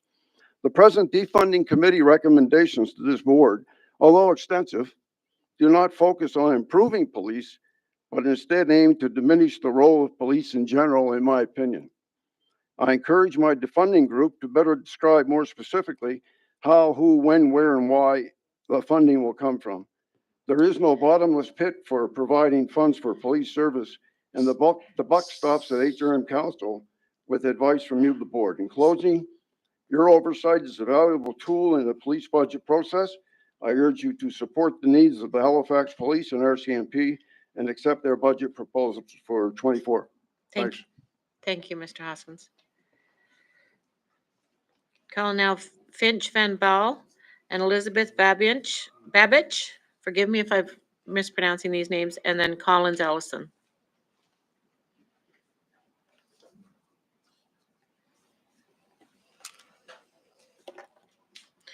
Finch Van Baal. Is Elizabeth Babich in the room? Thank you. Collins Ellison next. After that, Mob Spielman. Go ahead. Okay. Hello, my name is Elizabeth Babich. I live in downtown Dartmouth and work in Halifax at a local childcare center. I'm a trained early childhood educator working in a desperately underfunded sector. I live close to an encampment as well as a shelter run by Adsum House. And I would like to speak on record that I have never had a negative experience with my unhoused neighbors, nor have I ever wished that there were more police in my area or in the city for that matter. When I walk past these encampments, the only emotions I am filled with are shame and frustration for my city's lack of leadership in working together with the province to find actual physical solutions to our housing crisis.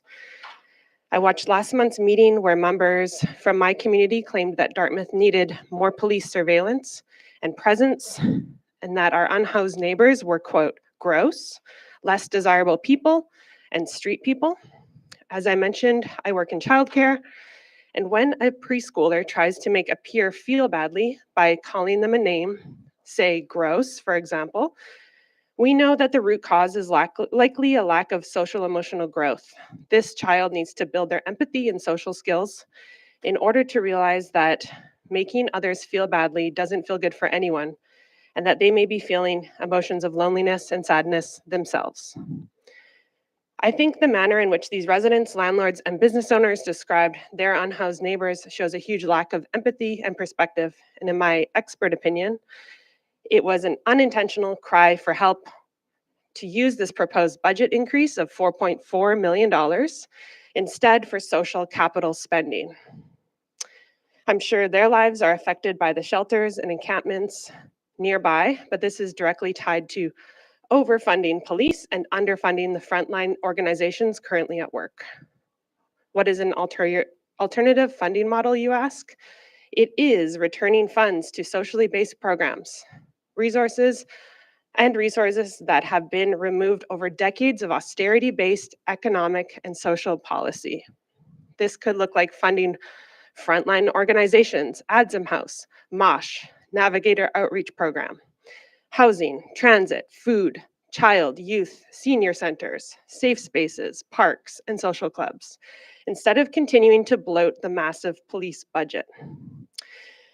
We need our leadership to step up and invest in our futures so that the citizens feel happy, fulfilled, and connected with one another. I wholeheartedly support defunding the police, rejecting this 6% HRP budget increase, and reinvesting these funds into more community-minded and helpful approaches, such as civilian-led mental health response teams.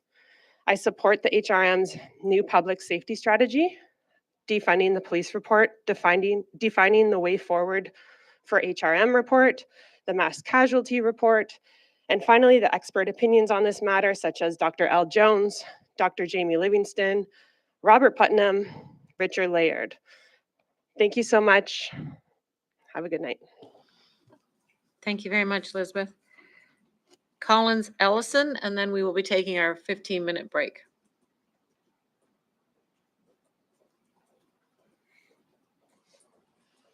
When we come back from that, it'll be Mab Spielman. Collins, are you in the room?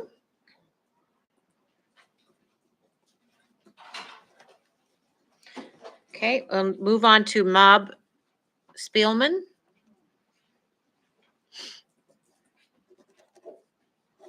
Hello. Hello. My name is Mab Spielman. It's a funny name and it's not short for anything. And I am from District 8. And I'm here to express my opposition to the proposed police budget. 12 constables assigned to assisting mental health calls is unnecessary and has the potential to cause grievous harm to our Halifax community, friends, and family. Notably, Black Nova Scotians, Indigenous people, women, and LGBTQ+ communities. And notably, the rapidly growing unhoused population. It's not hard to find evidence of how police response to mental health crises cause harm, violence, and works against the Halifax community. There are multiple names of people traumatized, capital T traumatized, and killed by police during wellness checks and mental health crises. The onus is on you to do that research. Is this the system that we want to be funding and putting our money into? I say no. My community says no. I have, like many people in the community, been present for 911 calls for mental health crises, and I cannot express enough the terror that my community members feel when police arrive at the scene, threatening to take them away in handcuffs if they don't go with the EHS. That is a terrifying experience for anybody, let alone a marginalized person. Again, this is not a system that we want to be funding to deal with our mental health crises. Police should not be responsible for responding to mental health calls and escalating them. We cannot use the hammer of police force and police presence to solve all of our problems that are complex and wicked. These are better solved with social workers, mental health professionals, and housing support workers. There is no precedence for Haligonians to even trust that the mental health services provided that the police would be effective and helpful. Halifax has produced a path forward for the future of a safe Halifax, the Defund Report Police report that everyone has seen, hopefully. There are other options, and these options are illustrated in over 200 pages. This is not the only solution, and it should not be the only solution. This is a golden opportunity for Halifax to exemplify the ideas of defunding, detasking, and retasking, and reassigning these funds to tangible community supports that might actually make a difference. I just don't want to be scared next time I have to call 911 for a friend. Thank you. Thank you very much. With that, we're going to take a 15-minute break. When we return, Mary Adams, Caitlin O'Neill, and Paniz Khosrowshahi will be the three speaking at that point, in that order. Thank you.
To continue our meeting, I just want to remind folks that we ask you to stay on topic in relation to the budget. We ask that you not raise particular names, specific cases, and specific people. Your comments should be directed towards me and remain at 5 minutes. So now I'll call Caitlin O'Neill, followed by Paniz Kasrashki and Moore Vale. Are you Caitlin? Yes. Thank you.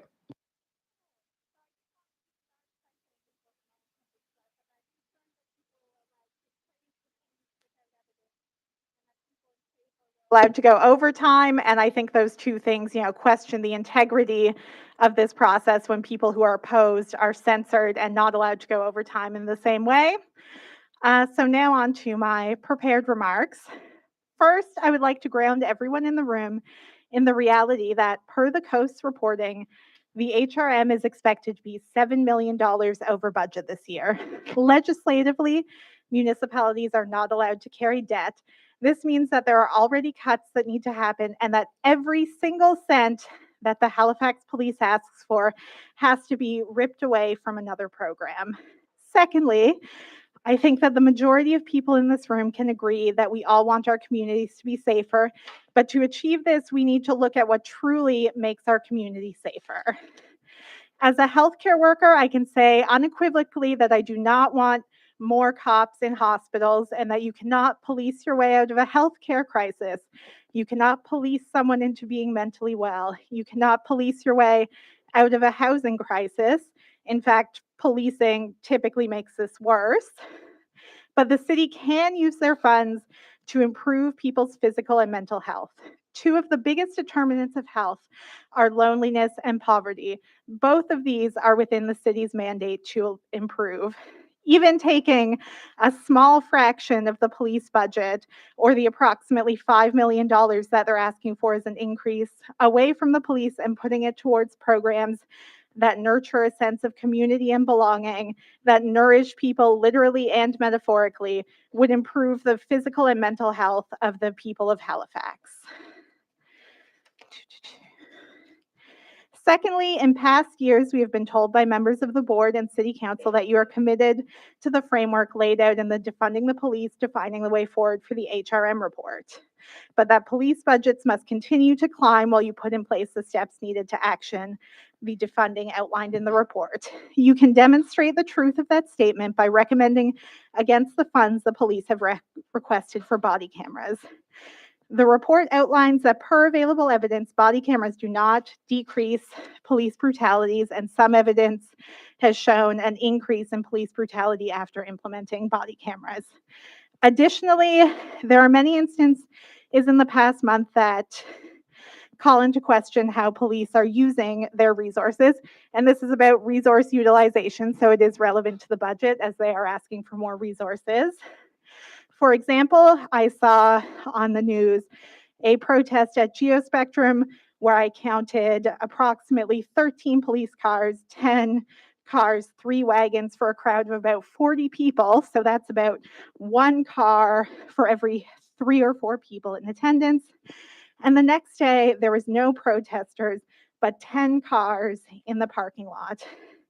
You cannot. If you can spare 20 cops for an empty parking lot, you have no business saying that you're understaffed and that you need more resources. That's an issue of resource management. Additionally, there has been disproportionate police resources deployed to police protests calling for a ceasefire, despite the fact that 80% of Canadians support a ceasefire. This shows a concerning trend of police acting as an anti-democratic force in our city to suppress ideas that are popular with citizens but unpopular with politicians.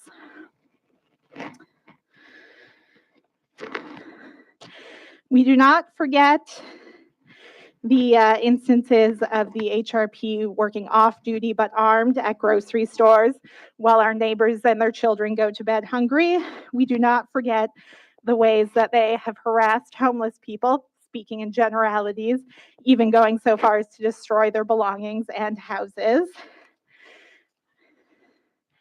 We do not forget the systematic racism that the Street Check report laid bare, but by calling to defund the police, we're not just speaking about the harm and violence that they cause in our communities.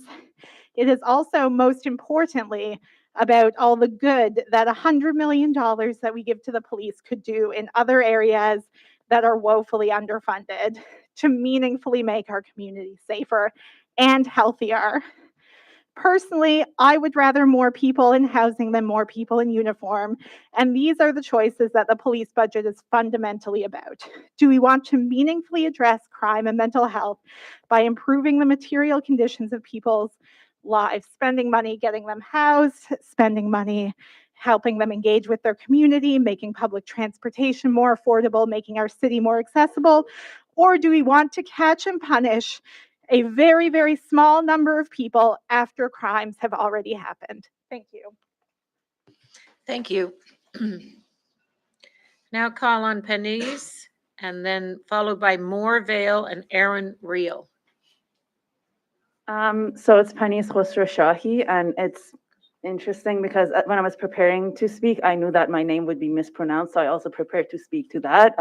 Because it was also mispronounced last year, I really encouraged the board to take up a measure of like maybe having a phonetic spelling of names, because, you know, I think that would really demonstrate the commitment to anti-racism. Not everyone has named like Tom. So we heard concerns in favor of the police budget proposal from businesses. And as a lawyer, I can say that business owners don't have a unilateral right in deciding how space is used in our society, even if that is their private property. Because we also have charter rights. For example, we have Section 2C rights under the Charter of Rights and Freedoms of Peaceful Assembly. And I'm very concerned that it's just accepted and unchallenged that police are the protector of business owners. Every complaint and concern, like that, their role is just to unilaterally decide that, well, a business owner is upset that folks are on the sidewalk or too loud or sleeping in a park. So our constitutional rights be damned. We need to move or like we'll arrest you. We don't need a court order, no injunction. We just decide to remove you.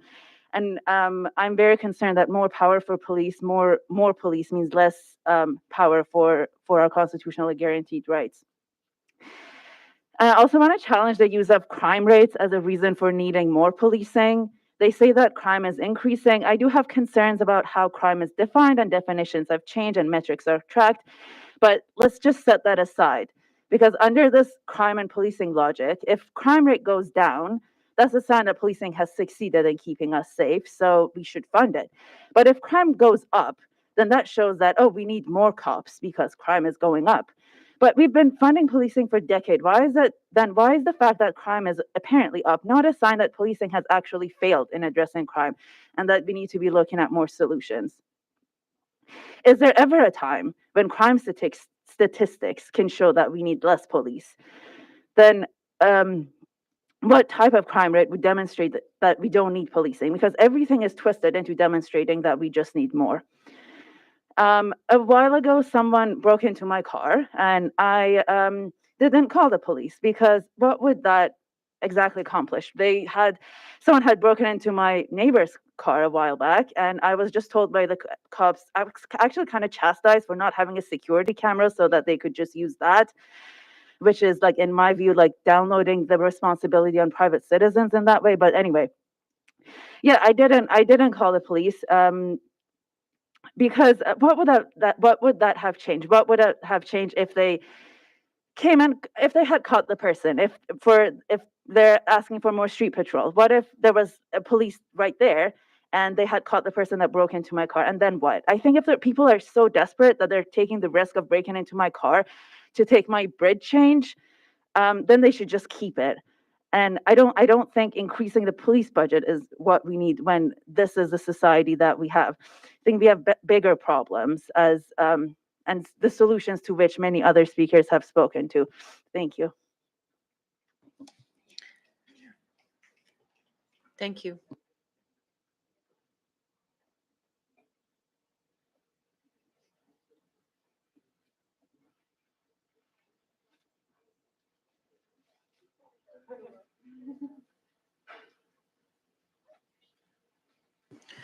Okay, before we move forward, I'm just going to add in a speaker that was inadvertently missed. Fern Kaufman. Is Fern here? And then Fern will be followed by Moore Vale and Aaron Real.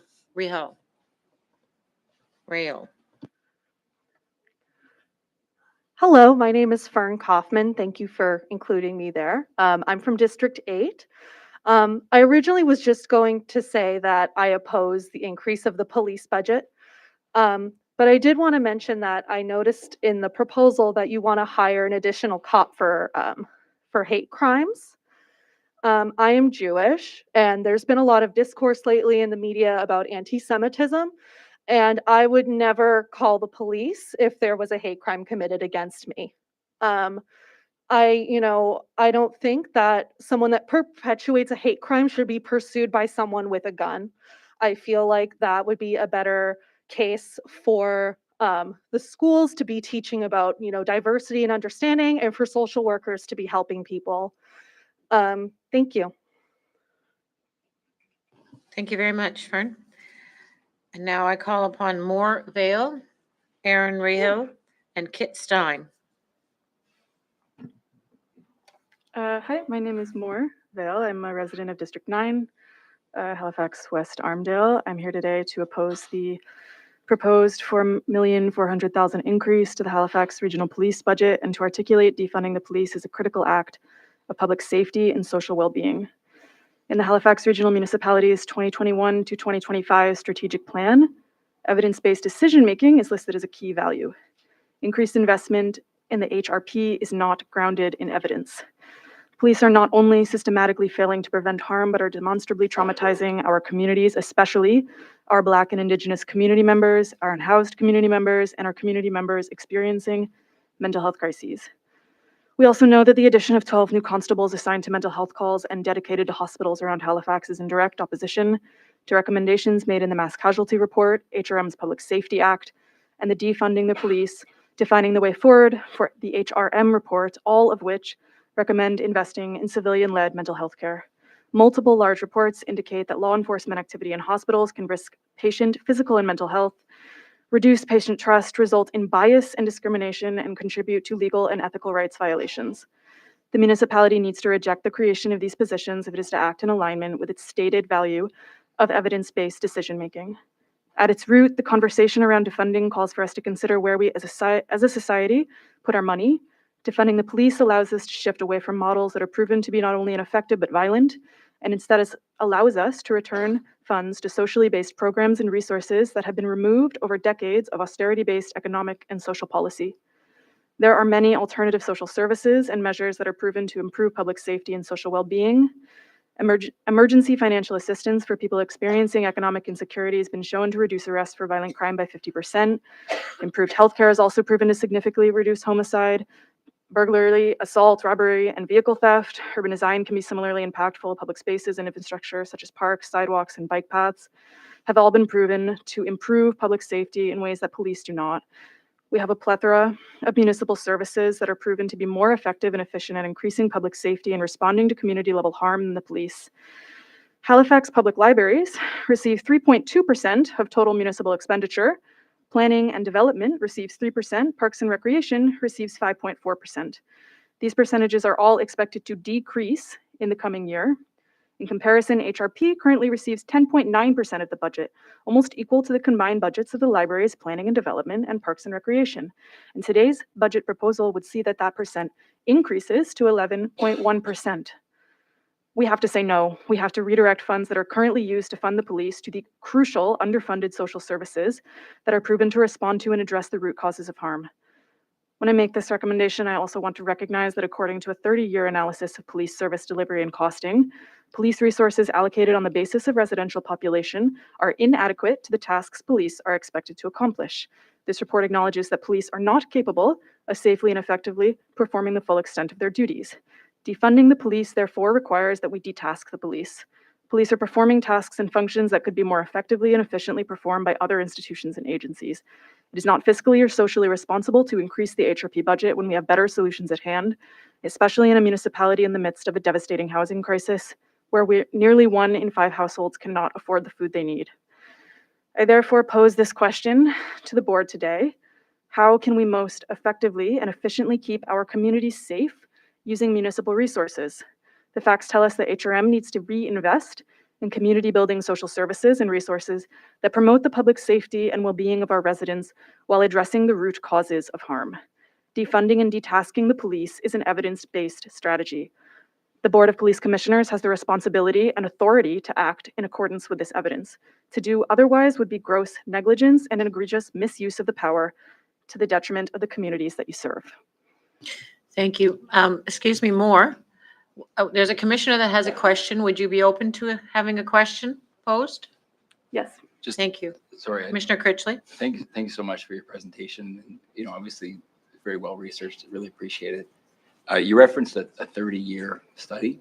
I would be happy to send that over email. Oh, yeah. If you wouldn't mind just sending it to the clerks, that would be much appreciated. Absolutely. Thank you so much. Thank you very much. Aaron Rail, Kit Stein, Campbell McClintock. Hello, all. My name is Erin Wheel, and I am a constituent of District 7. I am speaking in opposition to the proposed increase to the Halifax Regional Police 2024-2025 operating budget. Funneling resources into policing harms our communities, leading to over-policing and ultimately police violence against vulnerable communities. Diverting funds from social services which address the root causes of crime, such as poverty, racism, and community neglect. Instead, I would ask that these funds be invested into community supports and social services where they would be used more effectively and compassionately for our communities instead of against them. A meta-analysis by criminologists Travis Pratt and Francis Cullen of the University of Cincinnati of more than 200 studies found that regardless of the decade or type of crime measured, increases to police funding and sizes of police forces do not lead to reductions in crime rates. Instead, they found that increases in concentrated disadvantages, such as poverty and family disruption, lead to increases in crime, suggesting the most effective way to decrease crime is through community supports, such as education, affordable housing, healthcare access, including mental health supports. These are complex social issues that require complex solutions, and the police are not the avenue through which to repair these.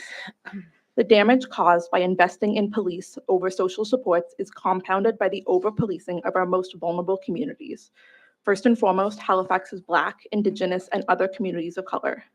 In 2016, the United Nations confirmed that anti-Black racism in Canada is systemic, writing that there is clear evidence that racial profiling is endemic in the strategies and practices used by law enforcement in Canada, confirming what has long been known through lived experience of our BIPOC communities.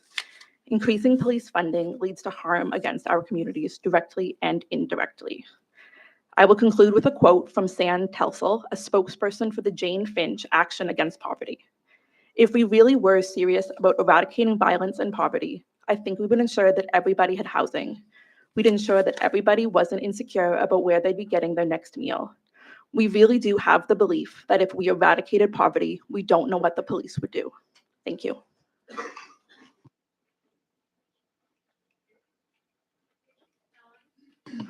Kit Stein, followed by Campbell McClintock and Joanne Bealey.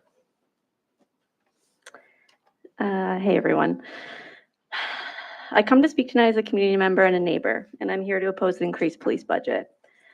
I also come up here tonight with over 10 years of experience working in community in both Halifax and Dartmouth, many years of which I worked with youth and adults who the police often interacted with. I know that there have been many studies, reports, books, committees, etc. in Halifax and across the country and throughout the world that have stated time and time again that there are better community solutions to engaging with folks in mental health crisis and in crisis in general. Many people tonight have been talking about this, and I don't know how much more proof we need, but I'm here to speak from my personal and professional experience to hopefully shed some light on what role I have seen police play in mental health crises or community response in general. Can you imagine being at your most vulnerable, feeling scared and helpless and confused, and having someone show up fully kitted with a gun and a taser, handcuffs, and a bulletproof vest to protect you from yourself? Can you imagine what that would be like if you had had poor interactions with police in the past or had family history of police violence? Many of these things are true for folks who need mental health support. since it is so often systemic violence and intergenerational trauma that leads people into these situations. And somehow we think that those interactions are going to go smoothly. I can't understand it. I've seen police presence exacerbate situations more times than I can count. Even with extra mental health training, the main role of police is to maintain order and enforce laws and regulations. They are not who we should be bringing into these situations. How many times when I was supporting someone in a mental health crisis did all we need was someone who was able to sit with that person, talk with them, be with them? But so often we were understaffed and underpaid.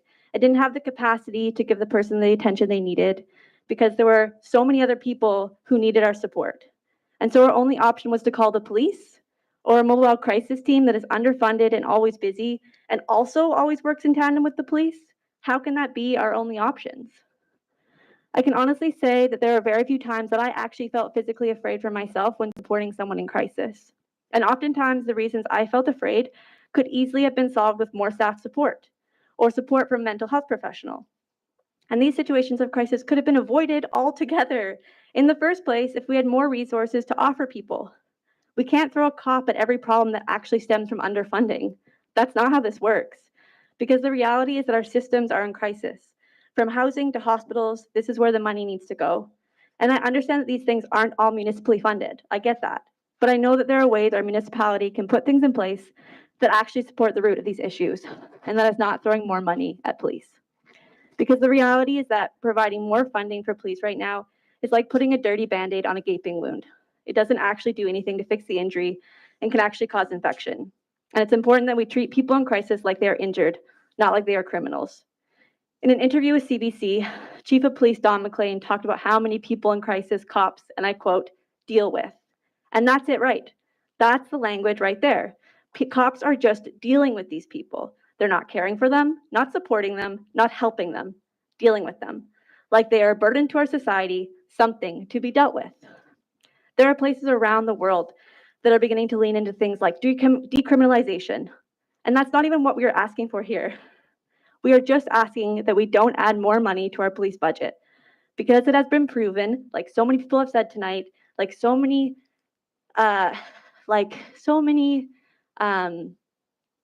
documents and research have said, that this money is way better utilized elsewhere.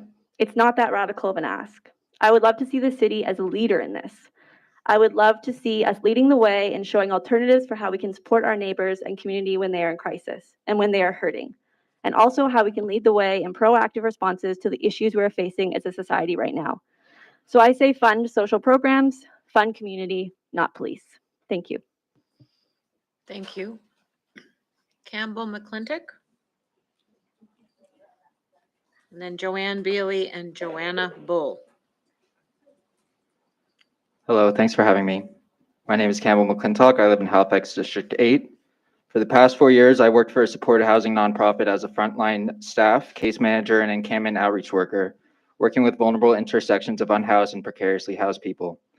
As a community member invested in the safety and well-being of all people in the HRM, I'm here today to speak against the proposed HRP budget increase of $4.4 million. I'm particularly concerned by the proposed funding of 12 new constable positions dedicated to mental health calls in hospitals. I believe that it is extremely dangerous to the public to have armed police responding to mental health calls. I'm particularly concerned for how mental health situations will be handled by police when it is an Indigenous person, Black person, or person of color who have been disproportionately incarcerated and street-checked in the HRM's recent history. I firmly believe that a more effective response to mental health crises involves adequately funded, staffed, and resourced mental health professionals within our healthcare system, and not increasing the funding of the police. I also stand in passionate opposition to the argument that giving more money to the HRP will make me or my loved ones feel safer, as I've more often experienced being belittled, harassed, and intimidated by the HRP than I've had anything resembling a genuine human conversation. It is not uncommon for community members in our city to call police on unhoused individuals simply for existing. I found myself in many situations across Dartmouth and Halifax where police have been called to respond to perceived conflicts involving unhoused and precariously housed individuals. In some of these situations, the responding police officers have recognized that there is no issue to respond to, and they have left the scene fairly swiftly. I have even heard from encampment residents of several instances where officers brought them hot meals or gift cards. However, there have been an unfortunate number of situations where the arrival of police has immediately escalated a conflict or created a conflict where there never was one. For many folks, the mere sight of a police car or officer may be extremely triggering, particularly for those who may have experienced violence or dehumanizing treatment at the hands of the HRP. For tens of thousands of Nova Scotians who have experienced poverty, intergenerational trauma, or mental health issues, the presence of armed, heavily uniformed police officers does not tend to make them feel more safe. No matter how much mental health training officers receive, you cannot possibly expect that the presence of armed police will help someone feel safer in the midst of a mental health crisis. Therefore, it is not radical to suggest that the mental health response should be a task for mental health professionals and not armed police officers. It is common sense. It is well documented that folks with mental illnesses face greater risk of death in police encounters. Of the 460 Canadians who were killed by police between 2000 and 2017, 70% of them were individuals suffering a mental health crisis or symptoms of substance use.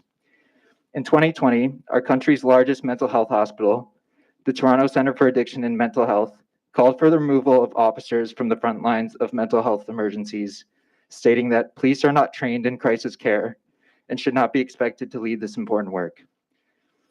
It is hard for me to understand why this money should go to the HRP, who have 459 staff that made over $100,000 in 2022, when there is such a clear need for investment in public housing, harm reduction-oriented outreach programs, food banks, and mental health support programs. Academics and researchers in the field of mental health and housing insecurity have shown time and again that the most effective way to keep the public safe is by funding care, food, housing, and support programs and eliminating barriers to these resources.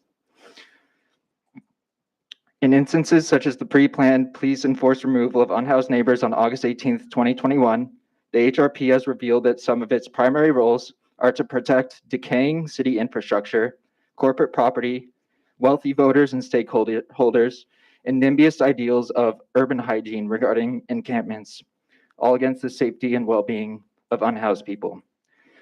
As we citizens face an escalating housing crisis and cost of living crisis, there are more and more of us pushed to the absolute limits of our survival. For those of us struggling to keep a roof over our heads, for those of us who can barely afford food at supermarkets where police officers have been stationed for years, the proposed HRP budget increase of $4.4 million feels like an insult to our very real material needs. We are not asking for much. We are asking you to fund care, not cops. Thank you. Thank you very much. Now call on Joanne Bailey, Joanna Bull, and then Kai Grayson. Joanne Bailey.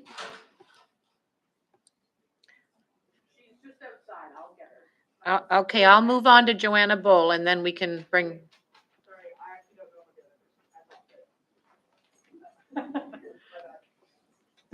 Hi, my name is Joanna Bull. I live in District 6, and I'm actually here tonight to speak on behalf of the Ecology Action Center, as well as on behalf of myself. The Ecology Action Center, or EAC, is a member-based environmental charity working toward a vision of a just and vibrant world of respect, belonging, and ecological resilience. We must remember that this discussion about HRM's police budget is taking place in the context of a worsening climate crisis, which just in the past year alone has brought us devastating hurricanes, floods, and fires. The cost of responding to these emergencies is significant, and we know that we can only expect these events to increase in frequency and intensity in the coming years. Our communities have a lot of work to do to prepare for what is coming. Our infrastructure is not ready. Our emergency plans are not ready. Our housing is not ready. Our food systems are not ready, and our social support systems are nowhere near ready. In this context, we simply cannot afford to continue funding increased policing, which is potentially the most expensive and least effective strategy for dealing with any of these very real challenges. Rather than asking, can police help with this? We should be asking, what is the best way to resource these challenges? EAC advocates for evidence-based decision-making at all levels of government, and police budget increases are often justified in the name of community safety. However, as many other community members have pointed out here tonight, a growing body of research shows that safe communities are communities where people have what they need. The safest communities have high degrees of community engagement, economic equity, housing stability, and equitable access to healthcare and education. Research demonstrates that features such as good public transportation, accessible parks, good street lighting, well-maintained infrastructure, and active voluntary organizations all contribute to community safety. On the other hand, there is a well-established body of evidence to show that increased police funding does not contribute to increased community safety. In general terms, police do not prevent crime, rather they respond to it. And HRP's own track record of racist street texts and the lack of accountability for police violence that characterizes policing across Canada demonstrate that increased police presence actually makes some communities a lot less safe. Black communities, Indigenous communities, people of color, unhoused people, and people with mental health diagnoses are among the groups who are disproportionately impacted by police. Many of the functions that are currently fulfilled by police, like traffic services, by law enforcement, mental health services, and more, do not require an armed police officer to carry them out. There are many creative ideas being offered by organizers and activists from our own city, some here in this room tonight, and across Turtle Island for other ways to fulfill these functions, which do not present a safety risk to communities who are disproportionately impacted by police. Many of these alternatives are described in detail in the January 2022 report of this board's subcommittee to define defunding the police. EAC encourages HRM to explore these options with seriousness. The evidence suggests that creating the social conditions for well-being, equity, and community engagement are better investments in community safety than ever-growing police budgets. As proponents of evidence-based decision-making and social justice, the EAC recommends that Regional Council take on board the guidance put forth by advocates for defunding the police and consider reallocating those resources into community services that do improve quality of life and safety in our communities. These services include public transit, walkable infrastructure, parkland and green space, arts programming, public libraries, other vital services like snow clearing, as well as vital measures to mitigate and adapt to the climate crisis, as I mentioned at the outset. In light of all this, EAC is not in favor of increasing the HRM budget contributions to the HRP and the RCMP. And now I'd like to speak just on behalf of myself as a resident of North Dartmouth. I am not afraid of my neighbors. I'm not afraid of unhoused people or people struggling with substance use or mental health. I am afraid for my neighbors when the cops get called because I know that there is still so much systemic bias and prejudice against the poor and against people of color. I worry that my family members who struggle with mental health diagnoses will be targeted or mistreated by police. I worry that my friends will be hurt or killed during a wellness check. I know that we can find better solutions to community safety that do not involve officers armed with lethal weapons patrolling our streets. The money that goes into the HRP and RCMP budgets should be reallocated to civilian-led initiatives that prioritize people's needs and true community safety. Thank you. Thank you very much. I'm going to call one more time Joanne Bailey. Okay, thank you. Kai Grayson. Followed by Ash Hinchy, and then Carmel Farabakish. All right, can everyone hear me? Yes. Okay. My name is Mr. Kai Grayson, and I was born and raised in the HRM. I currently work as a librarian in Halifax, and I will be quoting articles from the CBC and Globe and Mail to discuss the proposed 12 positions that the Halifax Police Force wants funding to implement for the purposes of responding to mental health crises and alternatives that have happened in other places. So, should the police be responding to mental health calls at all, said Archie Kaiser, a Dalhousie professor that teaches a course on the criminalization of people with mental health issues. Probably not, he went on to say. And the reason is that these are not policing problems. Nova Scotia's Involuntary Psychiatric Treatment Act requires police officers to remain at the facility and keep the person in their custody until the medical exam is complete. This means officers spend a lot of time in hospitals after transporting someone experiencing a mental health event when another person could be doing this job. RCMP receives 3 to 4 mental health calls every day in the Halifax area, and the Halifax Regional Police declined to be interviewed for the CBC story, but Chief Don McLean said that week's Halifax Board of Commissioners meeting that his officers also spend an inordinate amount of time at a hospital due to mental health calls. For example, the current emergency wait time at the QE2 is an average of 5 hours as we speak. So, Jeff Christie, the officer in charge of the detachment, even said it's important to explore other options. For example, in Ottawa, the mental well-being response team responds with specially trained paramedics and social workers teaming up to answer mental health emergencies. They ride in a modified ambulance that has discrete signage and no flashing lights or sirens. The paramedic assesses the patient's medical condition while the social worker connects them to programs and services, as well as a follow-up for appointments after the initial dispatch. Launched in March 2022, this team has reduced the number of patients who have to go to the emergency room and improved the outcomes for individuals experiencing a mental health crisis. During its first year, only 35% of the 337 patients called, answered by this team, ended up in the hospital. 8 months into its second year, only 30% of the 376 patients called were handled by the team and required transport to a hospital. This results in thousands of hours in eliminated or reduced waiting times for patients. Other jurisdictions are experimenting with similar models to address the same issue, such as the government of Prince Edward Island. They've partnered with Medavie to create the Mobile Mental Health Response Service, which offers a phone number that people can call day or night and get help with mental health or addiction challenges. Field teams that include a paramedic and a mental health worker, not cops, can make in-home visits for people who are experiencing an immediate crisis. Since the program was launched in 2021, they've answered 7,000 calls and have gone to more than 1,000 people's homes. Almost none have required transport to the hospital after the field team visit. In order to become a police officer in Halifax, according to the Halifax Regional Police Cadet Training, is 38 weeks. Only part of that can be dedicated to mental health education, whereas becoming a caseworker for NSCC's social service programs requires 2 years of studying to work with vulnerable populations. Dalhousie requires 4 years of studying to become a social worker after a bachelor's degree. Using this information, it seems apparent that the solution to funding mental health care in our community lies with putting more money into social work, paramedicine, and healthcare programs rather than directly to police, who are currently using more of their resources than necessary to tackle a problem that should not be in their hands to begin with. I would also like to say that we have been speaking in the abstract about the unhoused population. So I'm choosing to disclose that I have been unhoused in the past 12 months.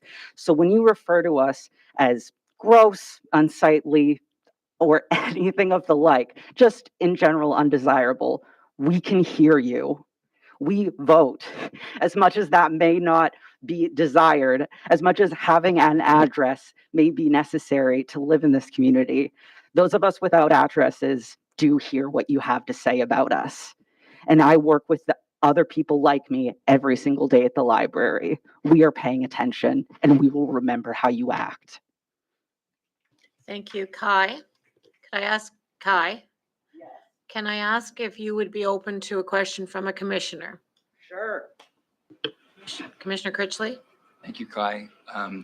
I just have two quick things. The first is if you have more information about either of those pilot projects, one in Ottawa and PEI, if you can send that to the clerks, then much appreciated. Sure. Is it to the clerk's email?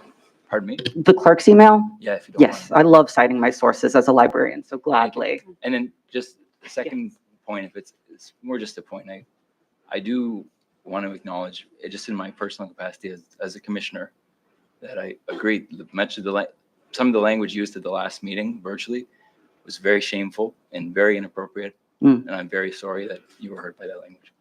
Yeah, I'm not sorry that I heard it. I'm sorry that it was used at all. So that's what I'll say.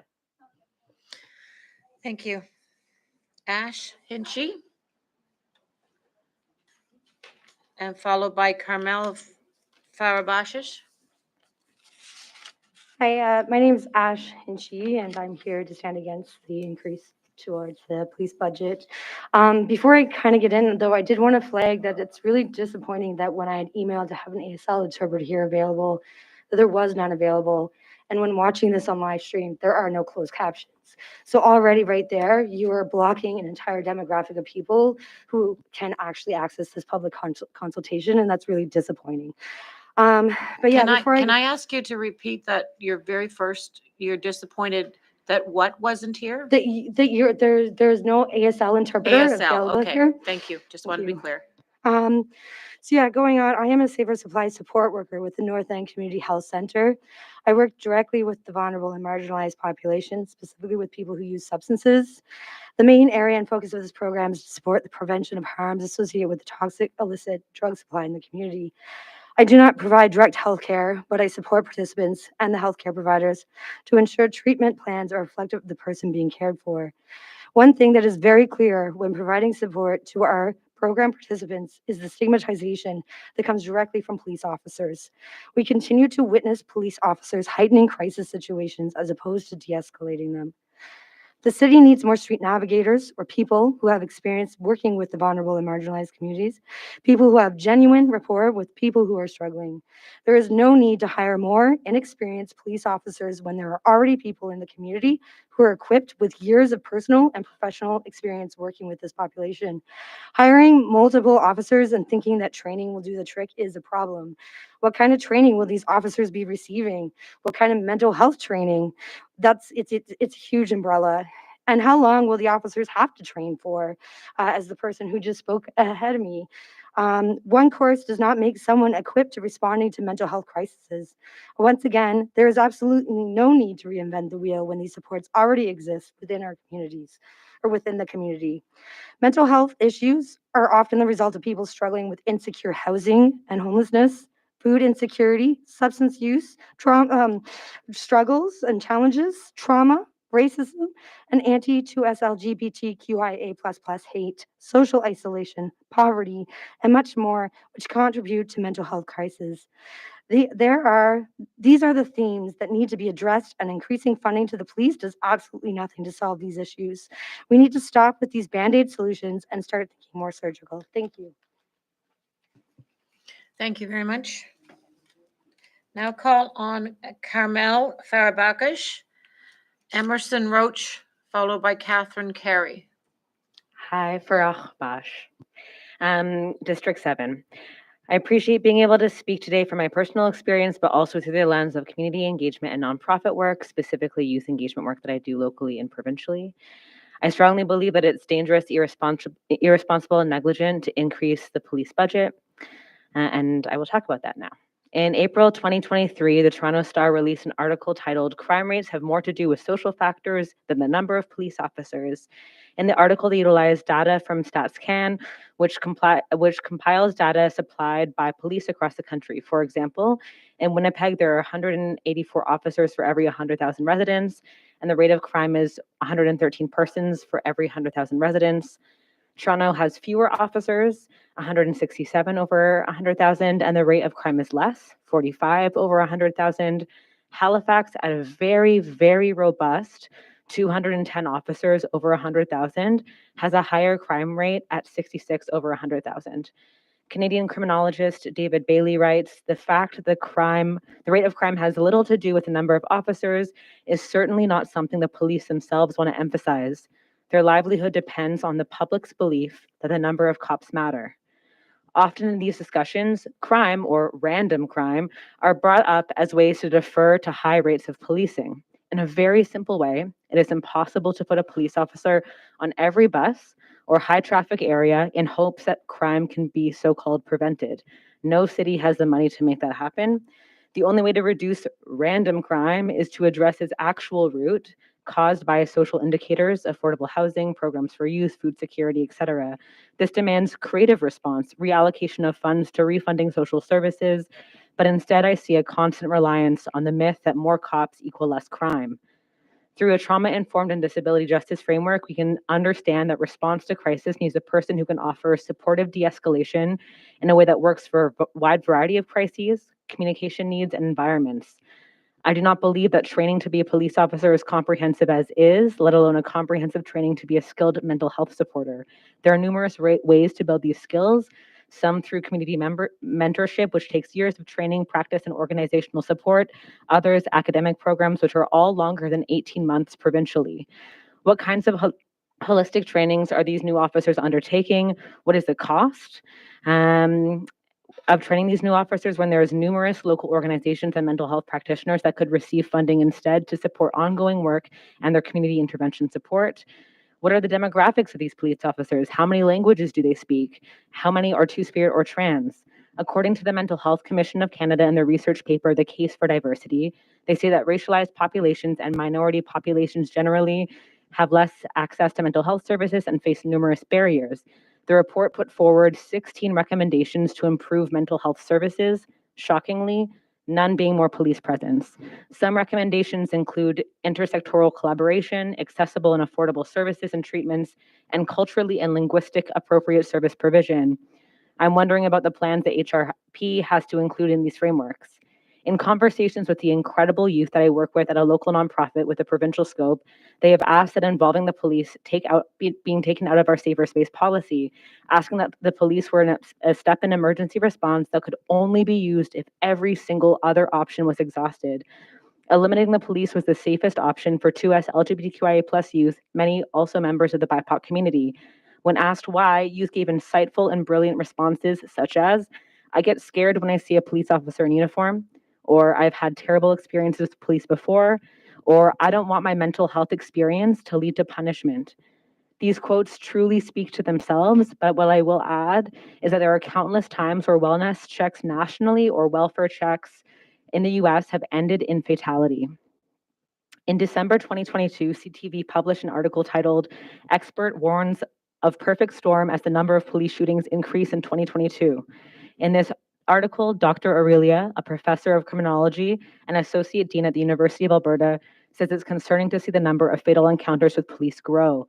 Several variables contribute to this increase, including inadequate training and over-reliance on a police force and active lack of accountability. In September 2023, we see the tragic murder of queer and trans 27-year-old poet and activist in BC during a wellness check. Very sadly, they advocated for police to be removed from mental health crises responses during their lifetime. It is clear that this growing epidemic of police violence does not inspire confidence in the system of policing, and especially not the realities of police supporting mental health. Lastly, I feel frustrated by conversations that include an increasing police budget when there's a dire housing crisis locally. I strongly believe that there is a necessity for us to invest in supporting our unhoused neighbors with access to permanent housing options and indoor temporary housing options at the very, very, very least. I understand that the current number on the by name list are 1,014, but we know that there are numerous people who are not represented by that list.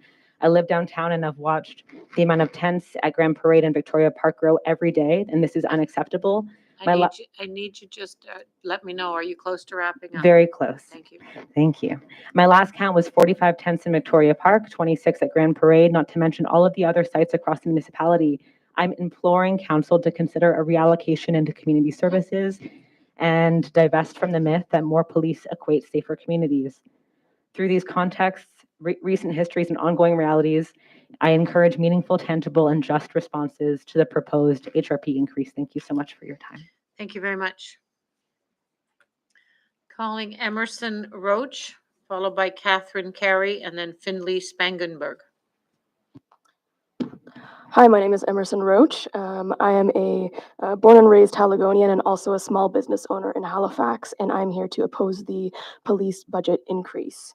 I'd like to start out with the obvious. Police are not trained mental health professionals. It is ludicrous to be diverting funds away from trained professionals in order to give their jobs to people with virtually no training. We need a health response to a health issue, not a criminalization response to a health issue. I frankly don't even understand why this is a conversation that we are having.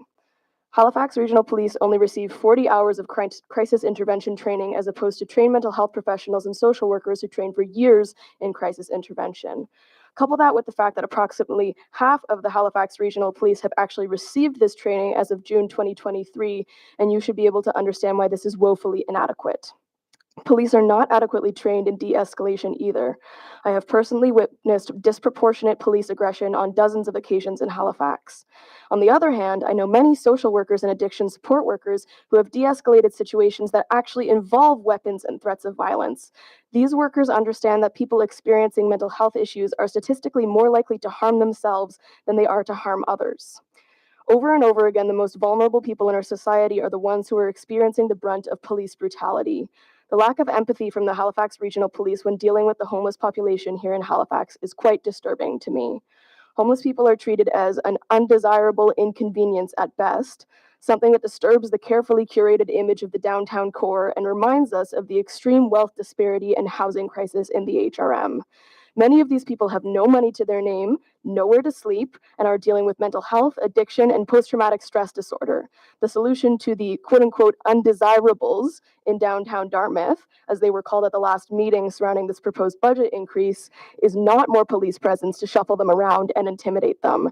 It is an investment in adequate mental health care from skilled professionals and safe housing units. Not only does a police presence not help in regards to mental health, but studies show that it actually exacerbates it.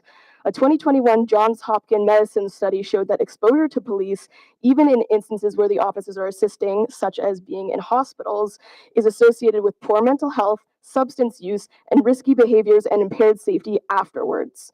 The director of Health and Equity Research Lab at Cambridge also indicated that racial and ethnic minorities have serious reservations about accessing mental health care out of concern that they may be reported to police. And their fear is not unfounded. Canadian police have a long history of violence against people who have called for a wellness check or mental health intervention, especially people of color. Out of the 461 people killed by police from 2000 to 2017, over 70% were suffering from mental health issues or addiction. Of those 461 victims, Black and Indigenous people were disproportionately represented. For example, Black people in Toronto made up on average 8.3% of a population during the 17-year window, but represent nearly 37% of all victims. In Winnipeg, Indigenous people represent on average 10.6% of the population, but account for nearly 66% of all victims. Experts from a variety of fields are calling for the police to be detasked from mental health calls. The report from the Mass Casualty Commission on the 2020 mass shooting in Portapique recommended that the province establish a mental health care model for urban and rural areas that eliminates the practice of using police as the sole first responders to mental health calls. It also suggested that operating procedures be updated to reflect that mental health service providers are the more appropriate first responders to mental health calls. And we can see that this is an effective model. For example, in 2020, Peel, Ontario implemented a mobile crisis rapid response team. They found that mental health calls responded to by a frontline police officer resulted in a detainment 83% of the time, whereas calls responded to by the MCRRT resulted in a detainment only 21% of the time. And it is not just the community at large that is calling for police to remove themselves from mental health crisis response, but also the police themselves. In May of this past year, Jeff Christie, the chief superintendent of the RCMP, said that the police can't be the mobile mental health response team. They just can't. Chief Dave McNeil with the Truro Police has said, this isn't the type of work that we sign on to do, and it's not the type of work that we're actually trained well to do. Deputy Chief Danny McPhee with the Bridgewater Police Service said, we're not full-time mental health caseworkers. We don't have that experience from working full-time. That is not our profession. So for all of these reasons, and the reasons that have been stated by many people tonight, thank you, I see the 30 seconds, I encourage you to turn down this police budget increase. It is not the safest way for us to be operating as a community. It is not helping people. It is actively harming people. Thank you. Thank you very much. Now call Catherine Carey, followed by Finley Spangenberg, and then Natalie Richter. Thank you so much. Thank you for giving me this opportunity to speak, and thank you to others in the community who have already spoken such eloquent words. I oppose any additional funding to the police budget. I live in District 8 and work at a nonprofit doing community programming. My typical interaction with cops comes when somebody in our community is having a mental health crisis outside or inside my workplace. The situation usually goes like this. The person is having a mental health crisis publicly where their behavior is disturbing others. Sometimes, or someone in the neighborhood calls the police on this person. The police arrive. Quite quickly, I will add. Usually one squad car, often two, with 2 to 4 constables. The person in crisis gets way more agitated and the crisis gets significantly worse. I play mediator between the police and the person having the crisis, sometimes having to walk around the garden to keep up with everybody. I have to reassure the cops that I have everything under control. Then I have to spend twice as long sitting with the individual, calming them back down. And then I go back to my actual job. The cycle repeats at least twice a week. Nothing is solved for this person, but honestly, I do recognize the privilege that I have with the cops leaving without harming anybody. This is the best case scenario, and I am grateful for that. But I cannot help but think, wow, That is an unbelievable waste of money. With the amount of money that goes into these pointless call outs, this person could probably be receiving some excellent barrier-free mental health support. And I certainly might not have to be doing this work off the side of my desk. People in the neighborhood tell me they call the police because they hope this person will get help and because they don't know what else to do. Wouldn't it be incredible if there was something else for people to do when there is a mental health crisis? If a health professional arrived instead of cops? And then I get to the fact that the cops are used for everything: traffic, bylaws, mental health cause. I can't tell you how much I wish this money were going into housing, healthcare, community programming, libraries, parks, or pretty much anything besides more cops. Now I want to go back to that note before about the police not causing harm. I want to talk about concussions, brain injuries that can affect a person's mental, emotional, and physical health throughout the rest of their lives. And with alarming frequency, do people who are arrested by HRM cops also get concussed? I know there's a complaints department, but it costs thousands of dollars in legal fees to see those through. So I would rather just see fewer police and fewer interactions with police. Also, if the police are struggling to gain recruits, maybe it's time for some imagination and some bravery. I believe that we can do better as a community. Thank you. Thank you very much. Finley Spangenberg, followed by Natalie Richter, and then Ben Hammer. Hello, my name is Finley Spangenberg. I live in District 8, but I work in downtown Dartmouth. So I'm speaking today in opposition to the operating budget proposal, including the funding of additional police officers to respond to mental health crisis calls. Having armed police as first responders to mental health crises has been shown many times to be at best ineffective and at worst fatal. Taking this approach is also in opposition to the HRM's own public safety strategy, which explicitly identified as a key priority the need for a broader spectrum of responses to social issues and harms. The report, Defunding the Police, Defining the Way Forward, has an entire section dedicated to explaining why mental health crisis response is a key area for detasking and makes many well-researched recommendations for more appropriate alternatives. Also, as part of this report, a public survey and online consultation was conducted. Among the respondents for those, even those who were opposed to defunding the police, the majority were in agreement that mental health services should be diverted away from policing. The RCMP and the National Police Federation have said that mental health crisis responses should not be part of the police force's mandate. Police forces in other parts of Nova Scotia have also said that officers are not adequately equipped to help people experiencing mental health crises. There's also the fact that because of legislation requiring them to stay with people in a mental health emergency until that person is assessed by a medical professional, officers often spend hours simply waiting in hospitals, which amounts to a significant waste of time and resources. So there's a large body of evidence that police should not be the ones responding to mental health calls, and no concrete evidence has been provided by the HRP to support the need for the additional hires being proposed, or to show that police are effective as first responders to mental health crises. So as many others have said tonight, it really does not make sense for additional resources to be allocated to the HRP to take on work that is not only not part of their jurisdiction, but that they also are famously ineffective at handling. We've obviously seen a recent increase in the population of the HRM, and this combined with the huge increase in the cost of living and the lack of social supports has meant that we're seeing a lot of people who desperately need access to secure housing, who need consistent access to food, and who need to access appropriate healthcare. Increased police presence will do none of these things. Instead, increasing police involvement in mental health crises often unnecessarily escalates the situation and contributes to stigmatization and criminalization of our community members who are mentally ill, who use substances, or who are unhoused. There have been multiple instances that I've witnessed, as well as many firsthand accounts that I've heard of people's encounters with police involving excessive use of force from police officers. People come out of these interactions traumatized and injured. If police haven't proved that they are capable of addressing mental health crises with care and without perpetuating further harm, then this work should simply not be handled by police. We have many brilliant and often severely underfunded resources that provide much needed support for folks who are unhoused or who struggle with mental illness. I would urge the board to consider that if we divert funding away from police and instead fund existing civilian-led supports or put funding towards creating new supports, we can create long-term solutions rooted in care and compassion. Thank you. Thank you very much. Ben Hammer, sorry, Natalie. Then Ben Hammer, then Sue Gerler. Okay, hello, my name is Natalie Richter. I'm here to speak as a social worker who is currently working with youth and often working with houseless neighbors as well. And I would like to speak in opposition, objection, all of that to increase funding towards the police.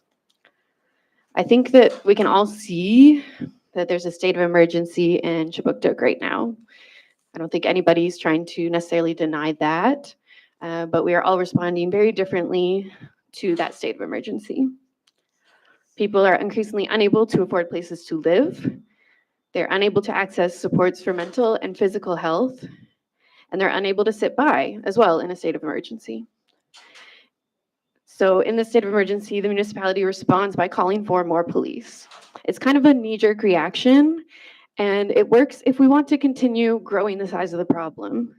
As others have stated, more police has not led to a reduction in crime over time.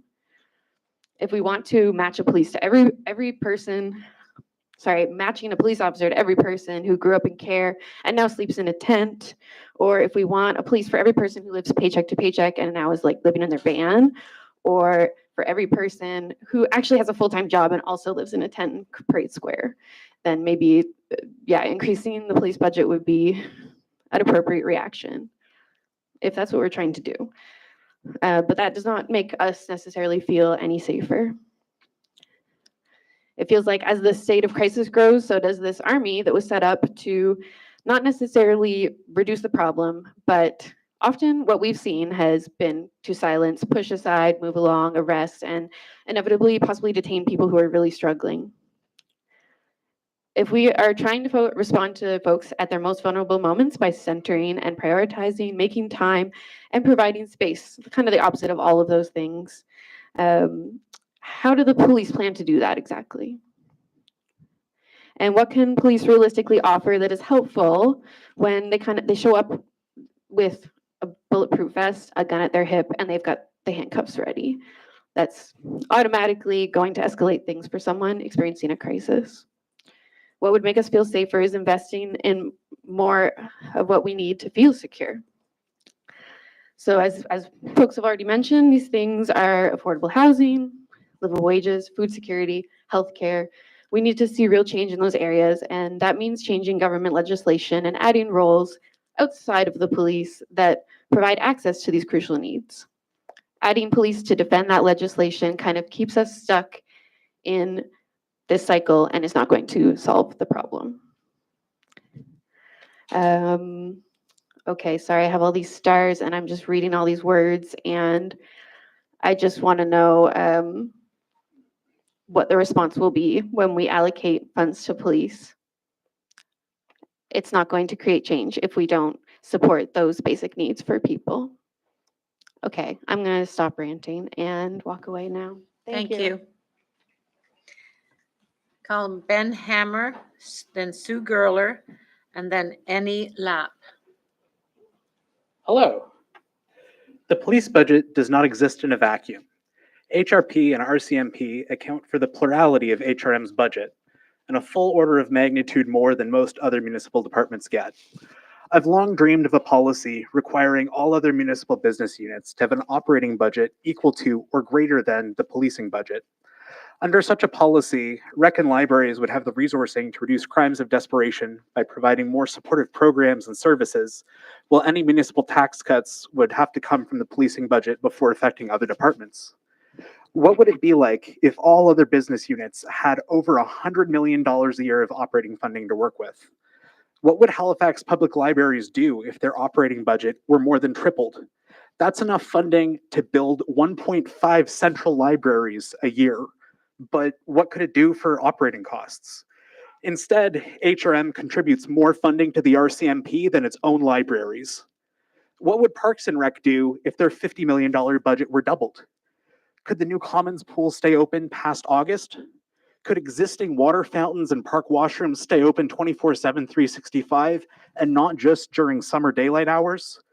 Could rec program fees be waived for minors so youth can find experience and explore and pursue their passions in more pro-social environments? What would planning and development do if their budget were quadrupled? Would housing permits be approved faster if there were more staff to process them?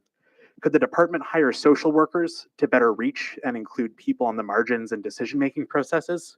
Could honoraria be provided to low-income shift workers for whom attending public engagements often means giving up shifts?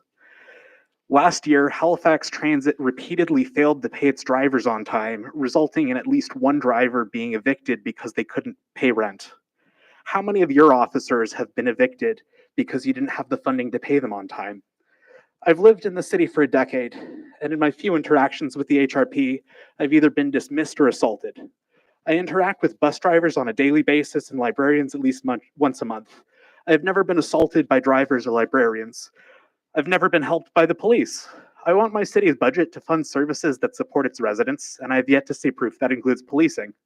Never forget August 18th, when the Halifax Regional Police set out at sunrise to destroy the tents and shelters of last resort for unhoused Haligonians, while the city's only street navigator was away on vacation.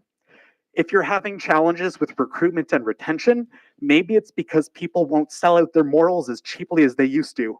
Halifax Transit has addressed their recruitment and retention challenges, and their pay scale is still noticeably lower than the HRP. Thank you for listening. Thank you very much. Now calling on Sue Gerler, followed by Annie Lapp, and then Jess Mitchell. Hello, my name is Sue Gerler. I currently live in District 8, although I have lived in District 5. I have worked in District 5 and I will soon be living in District 5. I've spent considerable amount of time in those districts interacting with my neighbors. If my speech is not coherent, I did have to take out a lot of details about my personal experiences with the HRP responding to a mental health call, as we were asked not to share that, so I do apologize for that. In their report for a budget increase, HRP cites increased homelessness, mental health crisis, and also community safety for reasons for an increased budget. They also noted hiring mental health trained officers as a reason for these increases. A department's efficiency and effectiveness on how they spend their money is an important aspect to take into account when considering a budget increase. So I do believe that community accounts on how the HRP deals with these crises and the personal accounts of that would be valuable consideration for this committee, but I will not go into that much detail. The mental health responses that I have experienced firsthand did involve more officers than necessary and aggression towards those experiencing mental health crisis rather than de-escalation and helping those experiencing mental health crisis.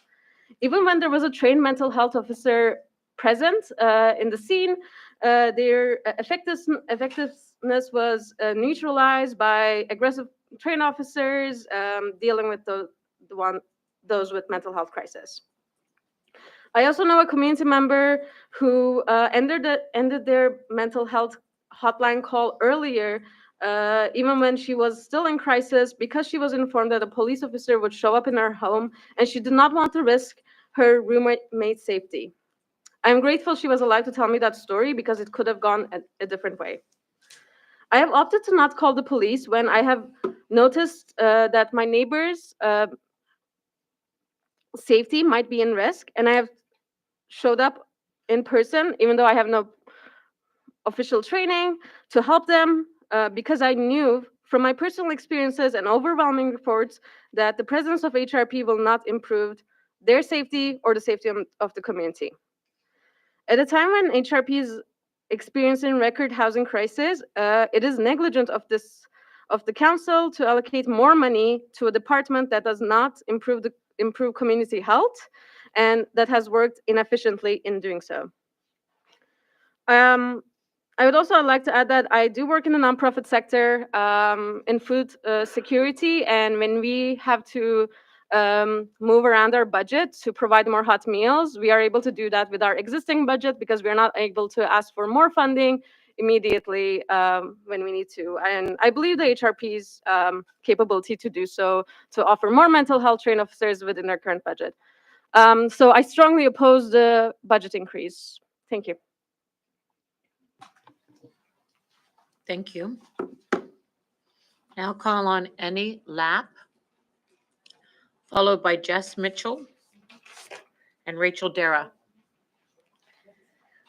Good evening. My name is Annie Lapp. I've lived in District 8 for the last 5 years, and I'm hoping to add my voice to the chorus of eloquent and well-researched voices that have already spoken this evening and hope that we will be truly heard. I'm an early childhood educator dedicated to rooting my practice in community, supporting children and caring for themselves and others, and showing them that their voices matter. I'm hoping to show them what that looks like today by using my voice to oppose the proposed increase in funding to Halifax Regional Police so that that funding can be allocated instead toward the many municipal services that have been described in detail by others this evening that actually keep our city safe and well and support Haligonians. It is honestly unconscionable to think of more money going to HRP when that money could so clearly be used to support services that keep all of us thriving and would create a truly livable city for our children and our children's children.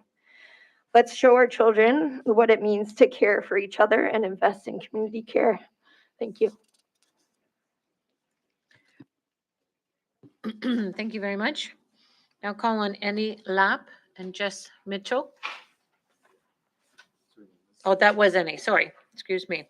Jess Mitchell. Then Rachel Dara. Hello. My name is Jesse Mitchell. I live in Dartmouth, just up the hill there. So yeah, I want to also express my opposition to this proposed increase. I'm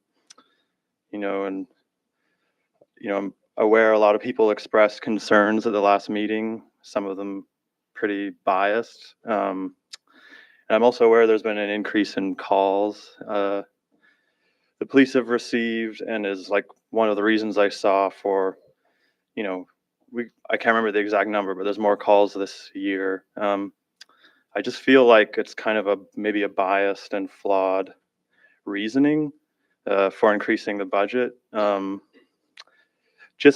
think that's sort of a meaningless statistic because you're like, okay, yes, like people are calling police, more things are happening, but like HRM hasn't like tried to institute any other real or like robust program. So it's like, of course there's more calls because there's literally there's nothing else anyone can do if they're like, oh, maybe you could call 411 or something. But so just saying that statistic is worthless.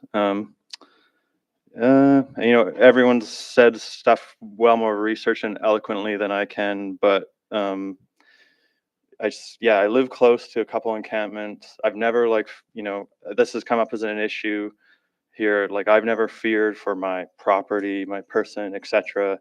And I just sort of want to say to the council, like that, I don't know, like to not make decisions just based on the most like biased and fears of various property owners, business owners, etc. Just because some residents in our city make them uncomfortable. I do think, there's lots of other programs we could be funding. We should actually like try to do something before just sort of the same. I guess that's all. Thank you. Thank you, Jesse. Now call on Rachel Dara.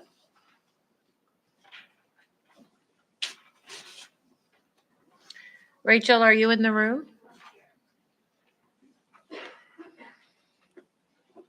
Okay. So before I go to those that were in attendance before, and before I call for more speakers, I'm going to call upon Carmel. Carmel, I understand, will be speaking on behalf of Kay McDonald. Is Carmel here? Thank you. Could you introduce Kay as well, please? Hi, I'm speaking on behalf of Kay McDonald, District 7. Just reading from what they have sent me. Hi, everyone. My name is Kay McDonald. I truly wish I could be here in person today. I'm so proud of community for showing up and sharing their concerns and dreams of a Chibuktuk that includes care and innovation and love in our collective foundation. I will start by saying, as a programming director, I really envy that speedy fiscal accountability report that was just offered by HRP, and wish that I could submit reports like that to the funders I am publicly accountable through my community engagement work. In my sector, I've seen little to no increase year to year, but active increases to the police budget. Secondly, I do not understand why or how HRP would be the best fit for hiring and employing mental health professionals. Across no statistic have we seen policing positively impact mental health. This isn't the current purpose or historical context of policing, and we know this now very, very well. What is the desired outcome? If more police are involved in mental health calls, support, etc., what is your desired outcome? Because it seems to me what will happen is more folks will be criminalized and arrested due to already demonstrated lack of understanding surrounding mental health, wellness checks, and community safety. Does HRP understand the intersections of queerness and mental health, race and mental health, gender and mental health, houselessness and mental health, addiction and mental health? Mental health and wellness isn't a standalone issue, but I know it certainly does not need policing. It feels confusing to me how we arrive here every single year with community brilliance, advocating for literally any other community support and organizations receiving funding other than HRP. I feel like whatever needs to be done or shifted in relationship to policing can certainly be sorted out with a current $94+ million operating budget. I also want to speak on concussions, which has already been brought up. Myself and my close friend were arrested at the same time with intense and uncalled for force during August 18th, 2021. Both of our charges were dropped, as well as over 20 others, demonstrating a direct misuse of police budget, intervention, and force. But myself and my friend both live with post-concussion syndrome symptoms that have changed our brains and lives in unimaginable ways. Even years later, we swapped concussion management skills, named of skilled concussion specialists, and work accommodations that support our work while supporting our brains. The amount of money that we have spent trying to mitigate these injuries is huge on top of already incredibly high costs of living. This violence is strategic and this violence is targeted. I'm opposing the budget increase for HRP and imploring HRM to allocate this money to mental health services that support and actually uplift and contribute to generative and loving futures in Chibuktuk at large. Thank you so much. Thank you very much.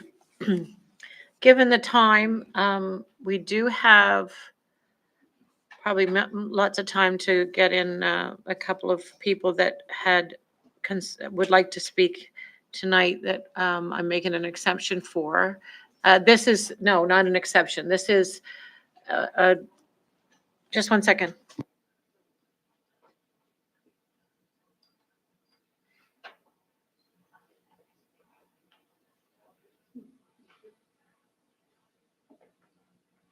Yeah. Okay, it's my understanding there are actually a few people that we may have called their name and they weren't here. So I'm going to go through that list. Let me see. Robin Tress. Is Robin Tress here tonight? Thank you.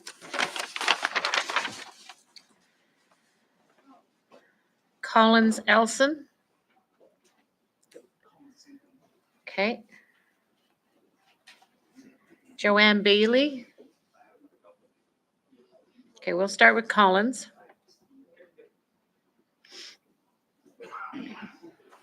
Hey, Collins Ellison, District 7. First, I kind of want to ask a question, and I'm sorry, I'm standing too close to the mic. I'm wondering how much of the HRP's budget is allocated towards addressing homelessness. That's one question I want to. Okay, Collins, I just need to clarify for you, because you weren't here when we began, that you have 5 minutes and there will be no questions posed towards the board. That's not part of the process. Okay. If you have a question, you can state it. If a commissioner here would like to pick it up in a later and ask it to a staff member or someone that could answer it at a later date. Yeah. If not tonight, then they can do that. Their prerogative, but there is no back and forth. So we're going to start your time again, Okay. and you I'll say have that- 5 minutes, I'll say that question to the end. Okay, and so, stay on topic. yeah. Thank you. So my suggestion is that the ratio of cost between policing persons experiencing homelessness and comparing that to the cost of income supports and other supports, intended supports to support those same persons, that those rates are unsustainable. And I'm suggesting that the board should look at other ways of addressing the policing costs associated with addressing homelessness specifically. My recommendation to the board is that they could support initiatives such as Housing First initiatives that other community-based organizations are already taking on. They could seek to address this homelessness, the state of homelessness within the HRM by supporting the provision of an emergency phone line that folks experiencing homelessness may be able to call. Similar to, of course, is 911 is an emergency line. There should be an emergency line for persons experiencing homelessness. And I also am going to dive into a bit of the reasons why I feel that there needs to be these kind of considerations made specifically when it comes to addressing homelessness within the Black and Indigenous communities. So first of all, I sent this out as an email, but I'm going to look into the most recent HRM by name list figures, and the total from November 21st to 2023 suggests that the actively chronic homeless total was 756. And out of those numbers, the persons of Indigenous descent, that count was 140, and persons of African descent were 65. So again, there's a highly disproportionate rate of folks experiencing homelessness within those two demographics. Secondly, I'm going to look into the 2022 point in time count, the state of homelessness within the HRM. And just a suggestion here is that marginalized people, are overrepresented within the homelessness community, and that number is at 22% for persons of Indigenous descent and 15% for persons of Black or who are of African descent. Next, I'm going to look into the rates of persons considered housed in incarceration settings, and that is 85 persons were considered housed at this time at the Burnside Correctional Facility. So in my suggestion, we really need to look at the rates of homelessness within these demographics, and of course, they also intersect with persons who are being incarcerated as well. Sorry, I have too much info to go through in 5 minutes, so that's why I'm a bit flustered. But I'm also looking at through that same 2022 point in time count report. It suggests that 63% of persons who responded suggested they had mental health challenges. 53% of those persons suggested that they were dependent on income supports, and that's important as well, as I believe that again, like further provisions could be provided directly to people like experiencing homelessness. Sorry, there's a lot to go through. I sent this all in email again, but the Corrections Key Indicator report from 2021 to 2022 suggests that the daily cost of incarceration for provincial jail within Nova Scotia was $393 per day. And comparing that to the income assistance rates for the province, a person who is experiencing homelessness within Nova Scotia would receive $380 per month. So again, the cost of incarceration being $393 per day is compared to $380 per month that a person who's homeless would receive. I would suggest that those rates are just not sustainable, because the cost of incarceration has greatly increased well past the point of inflation, while income assistance rates have certainly not increased whatsoever. I know this is more of a provincial issue, although, of course, is the HRP also in part is funded by the province. I'm suggesting that the total cost of policing and the justice system in general is just that those costs are not sustainable in terms of addressing homelessness. And as well, just some statistics on the persons experiencing homelessness. those are disproportionate rates, again, for persons of African or Indigenous descent. Persons of African descent are about 12% of those experiencing incarceration, while those who are of Indigenous descent are around 15%.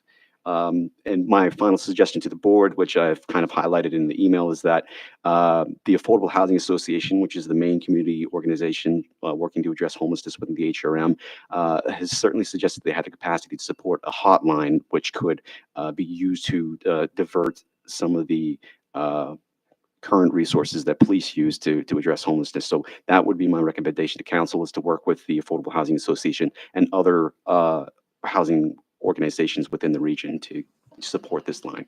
Thank you, Collins. Just to be clear, you said you've sent this in an email? Is that, Yeah. does that include your notes there? Is there anything, if there's anything further that you would like to submit, you can still do that? Yeah, I've Okay. submitted that to, I think, Okay. Andrea's email. Thank- And just like thank- the one last question that I had, if No. anyone would like to answer or has the ability You to can- answer, why don't not you the send- solicitor, but anybody else. Collins, why don't you send it off to us and someone can get a response? Well, for if you. it's not, if anyone's here is not No. opposed, I would just like to No, ask no, how much Collins, of that's how much my- of the HRP budget Col- is being allocated towards addressing homelessness. I'm just going to pose that as a question if Thank anybody you. would Okay. like to ask. The CAO will respond to that now, and thank you very much. That'll be all. Thank you. Right, thanks. Hi, my name's Kathy O'Toole. I'm the Chief Administrative Officer. There is no specific line item within the HRP budget for homelessness. Homelessness is budgeted in a cost center under the municipality's Director of Homelessness, Max Chauvin. It's in our Community Safety Business Unit. Thank you. The last person I have on the list before I'll call for any further speakers is Libby Douglas. And Libby is speaking on behalf of the Proactive Safety Committee, I think it is, Alderney? Yes, that's correct. Thank you for the opportunity to appear before you to discuss the pressing need for additional community policing in downtown Dartmouth. I also want to thank the other speakers who are here this evening. My name is Libby Douglas, and I am the Secretary of the Alderney Landing Board and Chair of the Alderney Landing Proactive Safety Committee. At the October meeting, I spoke of the work the Proactive Safety Committee has undertaken from this past June until September. The objective of the committee was to enhance community safety at Alderney Landing and the surrounding area, and to find solutions to do so. I'm pleased to have submitted to you today a copy of the final committee report. From the report, I would like to highlight several key points for your consideration. One, my appearance before you is as the voice of 66 individuals representing a cross-section of stakeholders, all of whom are concerned about the increased crime rate in downtown Dartmouth and who wanted to become involved in finding solutions as to how to resolve this crisis. The list of organizations can be found in Appendix A of the report who participated during the summer months. The overwhelming response of the community stakeholders in the 3 workshops, and also those who conducted and took part in a survey during busy summer months, was that there is an urgent and immediate need for an increased community policing at Alderney Landing and the surrounding area. This priority was based upon the surge in crime post-COVID. Dangerous situations such as physical and sexual assaults, swarmings, arson, and other criminal activity took place. Some of these activities were committed against the unhoused. Our firsthand experience has been informed and told us that a greater police presence has resulted in lower crime rate. This is evidence-based. This took place just this past spring. Downtown Dartmouth was cited in a Globe and Mail article as one of the emerging cool neighborhoods in Canada. We strongly believe in this community and need to ensure the increased rate of crime will be addressed so that the city can continue to thrive and be recognized. We need additional policing resources and your assistance to continue. Just checking to make sure that we haven't missed anyone on this list. Should be a Willow and there should be a Finch. There is a. Just one moment, please.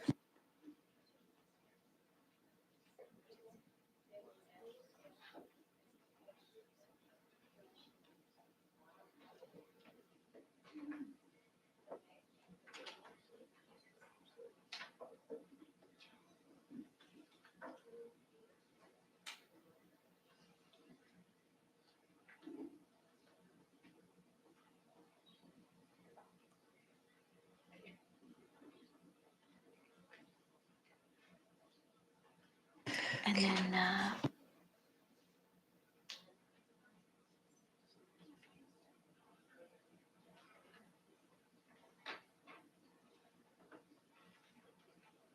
okay, so now I would like to call on Finch Van Baal, followed by Willa Oaks, followed by Frank Heinz. Hi there. Apologize. I am very dyslexic, so we'll see how this goes. Okay. Thank you, everybody. I'm here tonight as a member of District 8, and I'm here to express my desperate opposition to the HRP's proposed operating budget increase.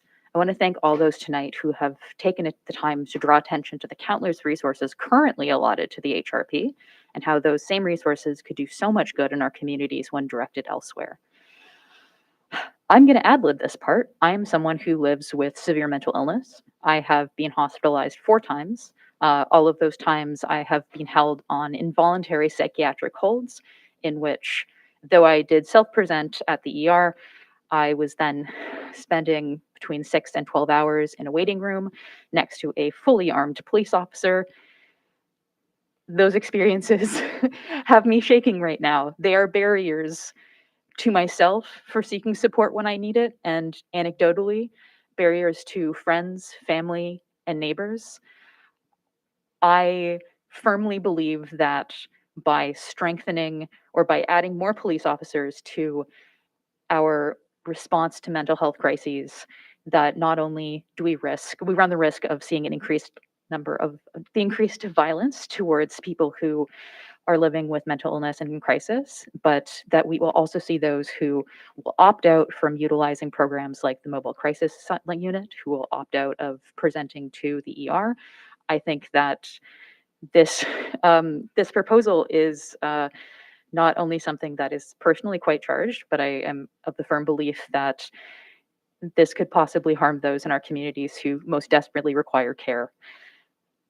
From there, it is also worth noting that I am not a marginalized person, and the panic and intimidation I experienced was extremely mild when compared to those marginalized individuals who have been in the same position. I am lucky enough to have never been put in a position of harm by police. That is certainly not the case to others who are experiencing similar crises, and it is incredibly concerning to me that the police would be involved in this way.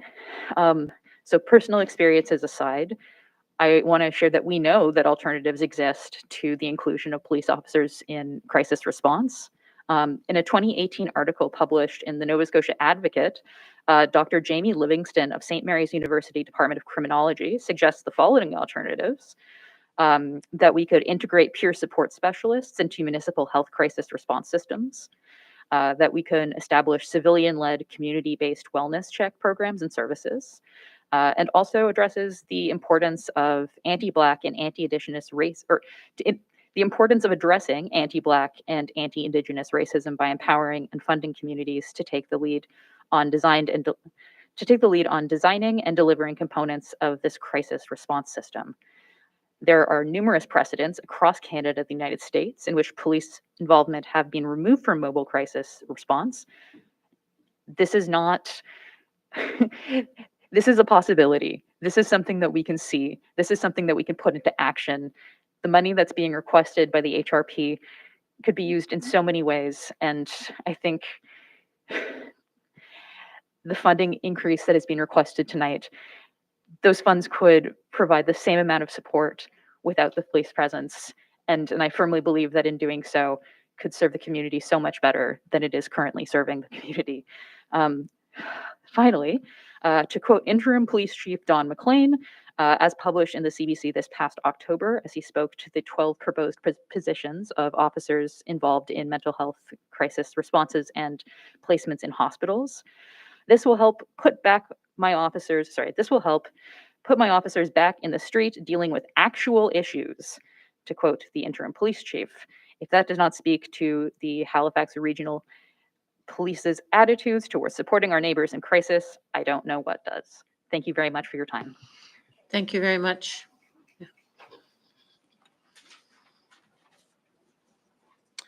Now call Willa Oaks. Hi, my name is Willa Oaks. I live in District 9. First of all, I'm kind of concerned with how much the police chief has been on his phone tonight instead of listening to this. You're at your job. Most people don't get to. Okay, excuse me, Willa, I need you to direct your Okay. remarks to me, and okay. it needs to be about the budget. Okay. I think that the amount, Chair Kent, that we have seen these 3 executive officers on their phones at this meeting is a very, very clear example of how they do not appropriately do their jobs. They're not interested in public consultation, and they are also deeply ineffective. When it comes to the budget, we don't need any more reports to be done about how deeply our city needs investment in community-based mental health response. Our city currently runs on a completely police-based mental health response system. This system is not only deeply, deeply inappropriate, it is also deeply ineffective, it is dangerous, and it is also a waste of money. I've heard so many incredible people here tonight speak on this. I don't think I need to tell you any more numbers. They've all been said. But the police, it costs more to send police to mental health crisis than almost any other support system. It would be ridiculously irresponsible to approve this budget. It is deeply hypocritical of the police force to say that this isn't in our mandate, this shouldn't be in our mandate. I've heard them say mental health is not a crime. We've heard them say all of these things, and yet they still have the audacity to come here and ask for $4.4 million to continue to criminalize people who need health care. The police are deeply unequipped to deal with mental health crisis. One of the only tools they have is transporting people to the hospital. And we've seen when community-based mental health response is in effect, the vast majority of those calls do not need to be directed to the hospital. People are able to receive care in their homes or in their communities. We are wasting our healthcare workers' time by sending police officers with people that don't necessarily need to be in the hospital to the hospital. Those workers are already overburdened. It makes no sense to send police to mental health calls when all they can do is bring people to the hospital when that's not necessarily the most appropriate. I also want to take a minute to really, really, really let this sink in, that 70% of the people that have been murdered by police were experiencing mental health crisis or had mental health or mental illness diagnosis. That's huge. it would be absurd to wait until one of the HRP officers kills somebody to make a change. Is that what it's going to take? I invite you to listen to the police. They don't want to deal with people with mental health crisis. Listen to that. 12 officers dedicated to hospitals around Halifax and to mental health calls goes directly against the recommendations from the defunding report, the mass casualty report, and the Public Safety Act. It would be not only irresponsible and ineffective to approve this budget, it would also just be deeply dangerous and honestly absurd. I also want to call out the fact that Nancy was subjected to whatever that was, while the people at the last meeting were able to generalize our unhoused community in such a horrific way with no call out.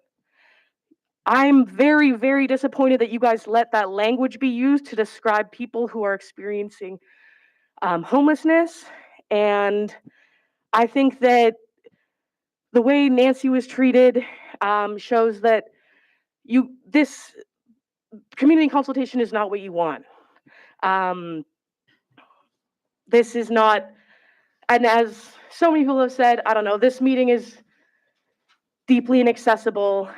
And if you truly wanted to know what the community thinks, you would want it to talk to those who have most experienced violence at the hands of the police, and a lot of people whose opinions are most valuable to this conversation are left out because of how this meeting is run. Thank you. Thank you very much. The last speaker that I have on the list is Frank Heimpel. Heimpel. Hi, I'm Frank Heimpel. I live in District 8. I spent a lot of time in downtown Dartmouth. Yeah, I've done community work since I was 16 in many different ways at sexual assault centers, community resource centers. I went to school for social work, blah-de-da-de-da. I have been in community. Separately, I'm also a queer trans person, and I'm also mentally ill, which I feel like is an important thing to put out there, to be like, mentally ill people are people, they exist, they come to meetings, they say things. And I strongly oppose this budget, like so many people have said in such eloquent and beautiful ways with statistics and all these things.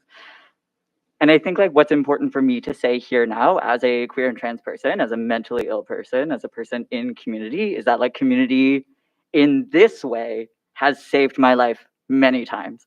I've been mentally ill in ways that are big and messy and less desirable and like not what we really want to see around. And I've been held in that by these people, by community, by queer and trans community in these really intentional ways of making sure that I've been housed, making sure that I've been fed, like showing up for me in ways that I need with support.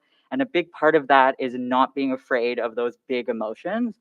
And I really echo what Willa was saying about Nancy being dismissed so easily because she showed passion, because she showed more intense emotions, and there isn't space for that at meetings like this. And so when there isn't space for big emotions or any sort of emotional outburst at meetings like this one, it's really hard for folks with mental illness to show up and make their points heard, especially when there's all these other inaccessible layers of, yes, it's police and it's Robert's rules and it's all these things. So yes, it is a community consultation, but it's pretty superficial if we're not including and consulting with the folks who are going to be affected by this most, folks who are unhoused, folks who experience mental health issues, folks who have been deeply traumatized by the police, historically, individually, etc. Yeah, so many brilliant things have been said. And I think like the part that is important is that like community saves lives. Community can do incredible things. I've seen that. I know like so many people here have also experienced that. It's not new. It's not unique to me. It is the way that we can build community together and we can show up for each other in these moments of crisis, in these moments of mental health issues, in these moments of housing, food insecurity, et cetera, et cetera. And that's amazing. And I've seen that and many people have seen that. What I haven't seen is the police do anything to prevent mental health issues, to prevent many things. It is basically just responding to things in a way that is very punitive, criminalizing mental health issues, criminalizing houselessness, homelessness, etc. And so I don't think we should be, with our very limited amount of funds, like we're going through a huge like economic time. I'm sure we all feel it. I'm sure like we all feel it. We don't have the money for this. Like We had all these forest fires in the summer. We could use more money for firefighters to make sure that more houses aren't burning down. We had all these floods. We could use more money towards Halifax Water to make sure that the infrastructure is still there, especially with our rapidly growing population. Like, there are a lot of things that need to be funded, and this isn't one of them. And I think like the thing that's showing up here with like police responding to mental health issues is that the way that they are being put in to respond to that creates trauma, and trauma creates mental health issues, and mental health issues just continue to exacerbate all of the other things that we're seeing. So it's like, yeah, what happens if we say no, we don't give the extra money, and we spend it towards things like the community safety, et cetera, that people have been talking about, that you presented so eloquently on earlier today, and everyone was a little bit shocked that it didn't get the funding that it needed, and how are they gonna do it with only 2 or 3 people? Yeah, that's a thing that could be funded. Community, in the way that I've seen and experienced it, community in the ways that is very grassroots, that is supporting people, not coming from this like pathologizing place of mental health issues or mental illness, but seeing people, seeing people as community members, knowing what it takes to experience and build community is what it takes to prevent violence. And if we fund those things, unreal. Like, it's just like, if you could understand how well these things work, how well a sense of community, how well showing up for each other, how well treating each other as people, just like fundamentally, without violence, without guns, like it works really well. And I know you're like, oh, hand holding, liberal nonsense, ba-di-da-di-da, but it works. Like, it works, community works. And if you fund it, it works really well, because like we're doing it without money, and we're doing it and we're getting it done. And all of the queer and all of the trans people that you see who have not killed themselves, that is because other queer and trans people have shown up and have held them in that, and have held them in their mental health issues. And that's not something that the cops can do. Like, we just need to fund community. And I know it's scary, but a big part of that is not giving more money to the police, is just saying, no, do what you do with what you have, and let's try something else, and hopefully that'll just make your job easier. Say no. Thank you, Frank. There are no other speakers on the speakers list, so now I'd like to call, is there anyone else in the gallery who would like to speak? Okay, if you would, perhaps you could come to the mic. Please offer your name, your residence, your location of residence, and you have 5 minutes. Ask that you stay on topic related to the budget, and there's no questions or banter back and forth to the commission. You have 5 minutes. Go ahead. Thank you. My name is Aaron Shaw. I'm a resident of District 7. And thank you for letting me speak today. Yeah, I have a lot to say. I have a lot written down in my little notebook, and not so eloquently as a lot of people have here. Yeah, people have spoken a lot about fear, a lot about being afraid in this room, and absolutely. Like, I have never had a positive experience with a police officer, and yeah, that is something that I think shows up for a lot of folks. And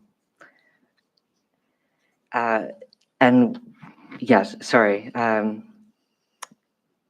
Previously, somebody said, what would it be like to have an armed officer show up while you're having a mental health crisis?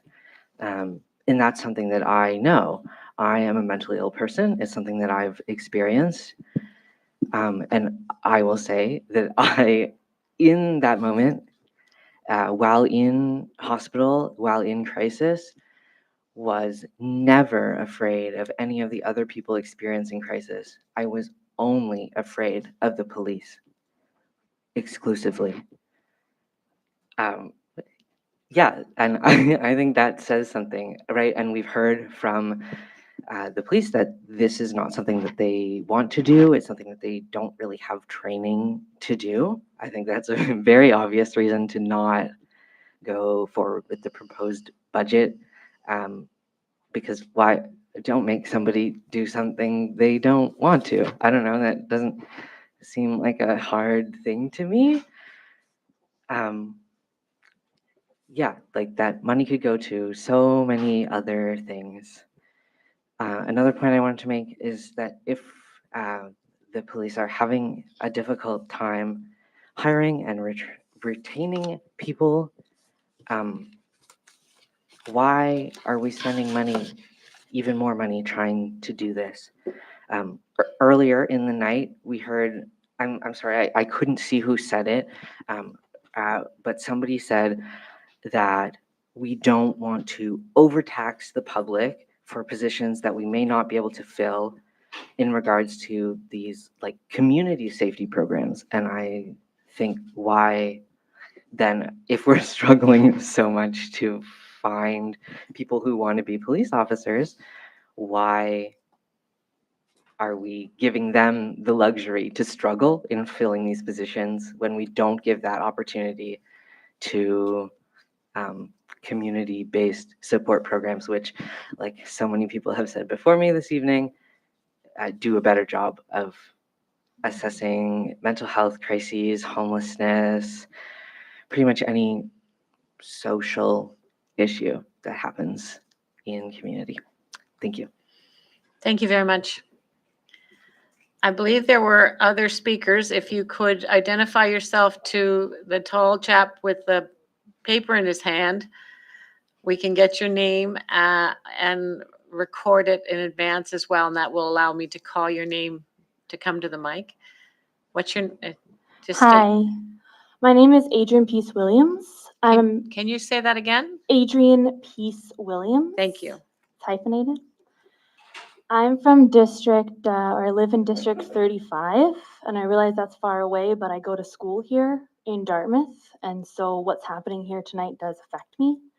And I want to add my voice to all the incredible, beautiful voices that have already spoken today and urge you to vote against this increase in the police budget. As people have said, we need to invest in community safety, and all the people who have spoken today urging you to not support this have given so much evidence that police have no part in collective safety, and we need to move those funds elsewhere. That'll be it. Thank you.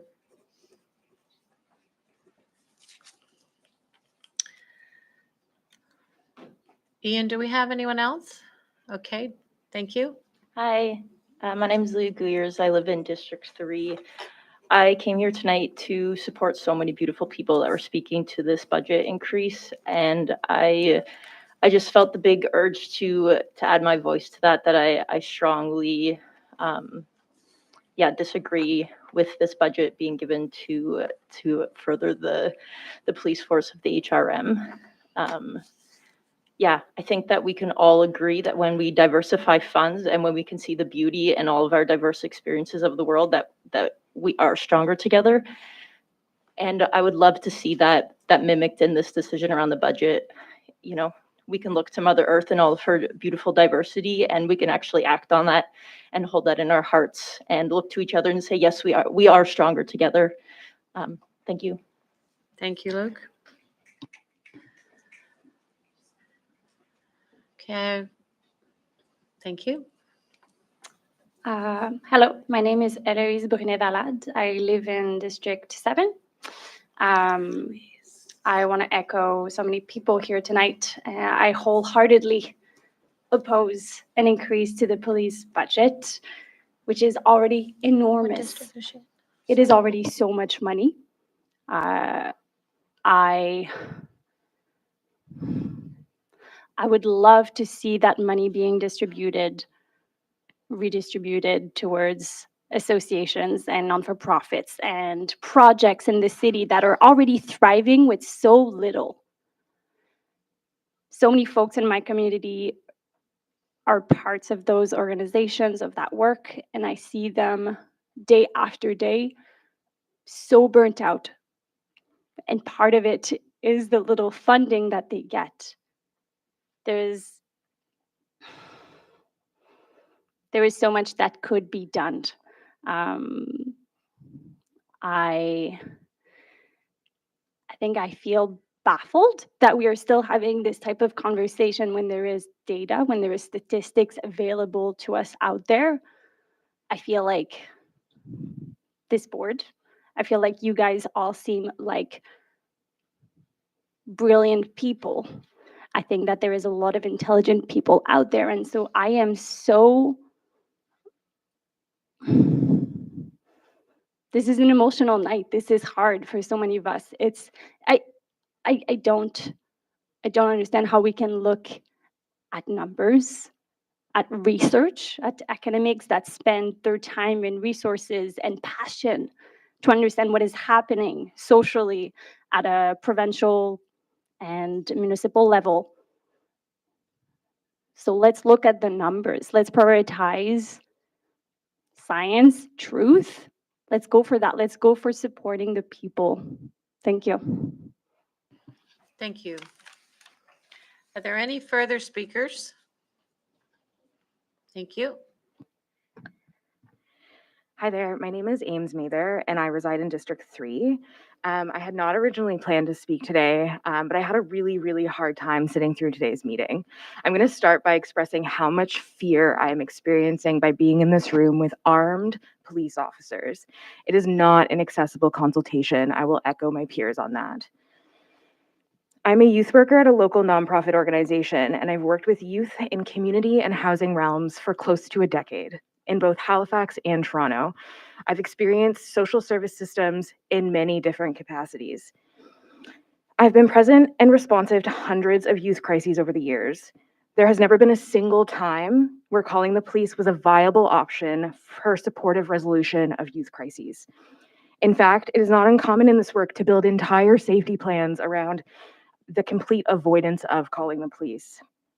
Youth and often staff feel extremely unsafe around police on the best of days, let alone when they're experiencing heightened and acute emotional responses. Police do not have the comprehensive training, education, or understanding to respond appropriately and compassionate to the unique and multifaceted socio-emotional experiences that youth are facing today.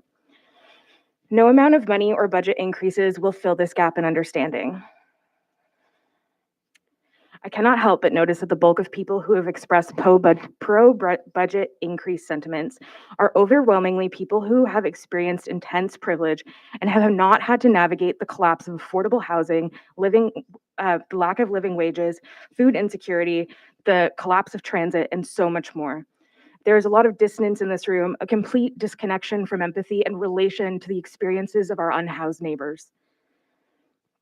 Crises do not happen in a vacuum. They are representative of much larger social issues that are continuously paved over with these patchwork decisions to increase policing rather than address the complete lack of support present in HRM. Folks in our community are responding reasonably to the absolute dissolution of affordable housing, community supports, transit, living wages, and food security. Opposing the budget increase is an act of community care. Dreaming new futures is an act of community care. What could this community look like if we spent millions on comprehensive social support and social and community support, such as supportive housing, food security, transit, community-run crisis response, basic income supports? I strongly condemn the increase of this police budget. I condemn it because this is not the answer. You've heard many brilliant speakers come with research and statistics to describe a future that is not centered around policing. How will you meaningfully investigate these viable options? How will you exhaust all other efforts before increasing the risk to community through policing and hypercriminalization? When will you hear us? One thing I will speak off just the top of my head, I'm somebody who's experienced intense police violence in the family context of police coming to my home and supposedly supposed to be responsive and protective. There has not been a single occurrence in my life that I have left a police interaction personally untraumatized. On top of that, I've experienced other types of police violence in communities such as being maced and assaulted. Moreover, I'm somebody who experiences intense mental health crises. On top of that, also chronic illness. There are many of my coworkers in this room who know that there are safety plans in place where if I have a medical episode and I faint, they are not to call 911. The reason for that is because my biggest fear is waking up from a medical episode and there being an armed police officer next to me. The last thing I will say, and I'm ending with this so that I'm not silenced. I've watched our police chief text through much of this public consultation, and I will echo Willa on that. truly exemplifying his true level of attention and lack of engagement with the real and salient concerns of his constituents. We deserve better, and you need to start listening. Thank you. Thank you. Are there any further speakers?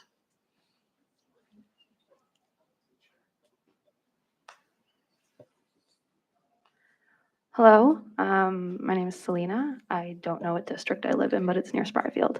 I first just want to pose a question that was brought up by a member here tonight that they were cut off before they were able to complete the question posed, which is how much of the police budget is going to directly address the homelessness and housing crisis in Halifax. So I wasn't planning on speaking tonight, but you asked, so here I am. I just want to say that I come from a family of people who have always loved police. My grandfather was a policeman. My great-grandfather was a policeman. And I never grew up in a household that we had to be afraid when we saw the police.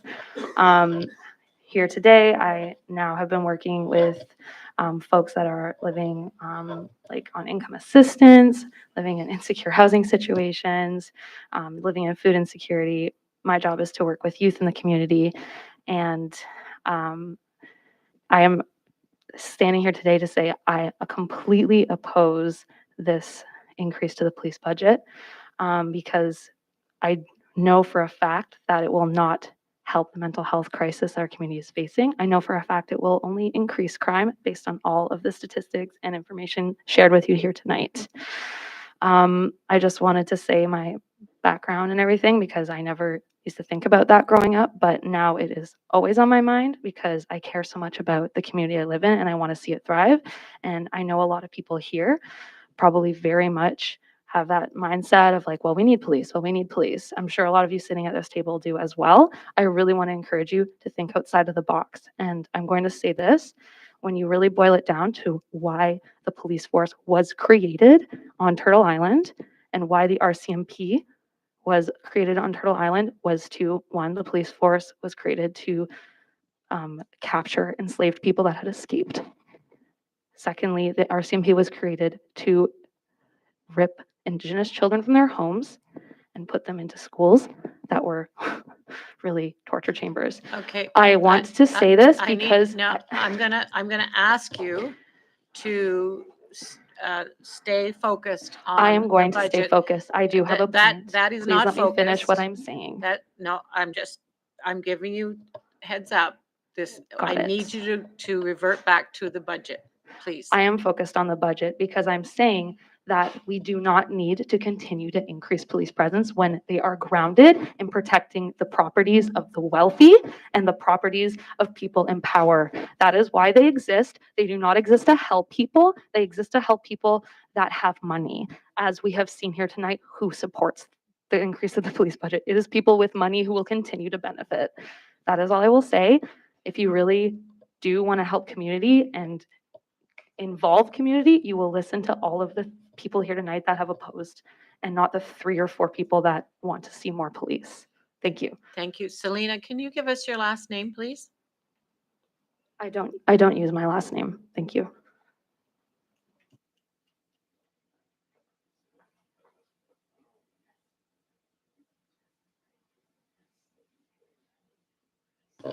Are there any further speakers? If you would like to speak, you need to go to the mic, please. Hi, my name is Lori Ladder, and I actually work in downtown Dartmouth and live in downtown Dartmouth. I feel really bad about the experiences the people here have had with the police, but all I can tell you is what I've experienced as an employee of Alderney Landing.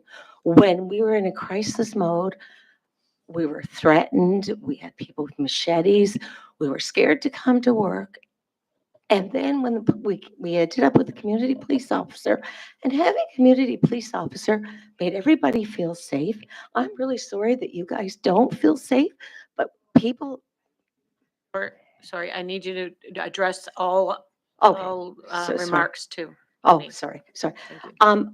We became, having a community police officer changed the whole environment. Even we have a shelter next door to us, and the people from the shelter spend a lot of time at Alderney. A community police officer is back. It felt like back in the days when you felt like you lived in a community and you knew the people in your neighborhood. So I'm really sorry that nobody else can experience, but that was the experience we had at Alderney. Thank you very much. Thank you. Are there any further speakers? Second time, are there any further speakers? You can't, you can, Collins, no, there's no, Because you said. there's no further speaking. Yeah, you don't You've have- spoken once. No, Collins, you can't, Collins, I'm sorry, but you are not able to do that.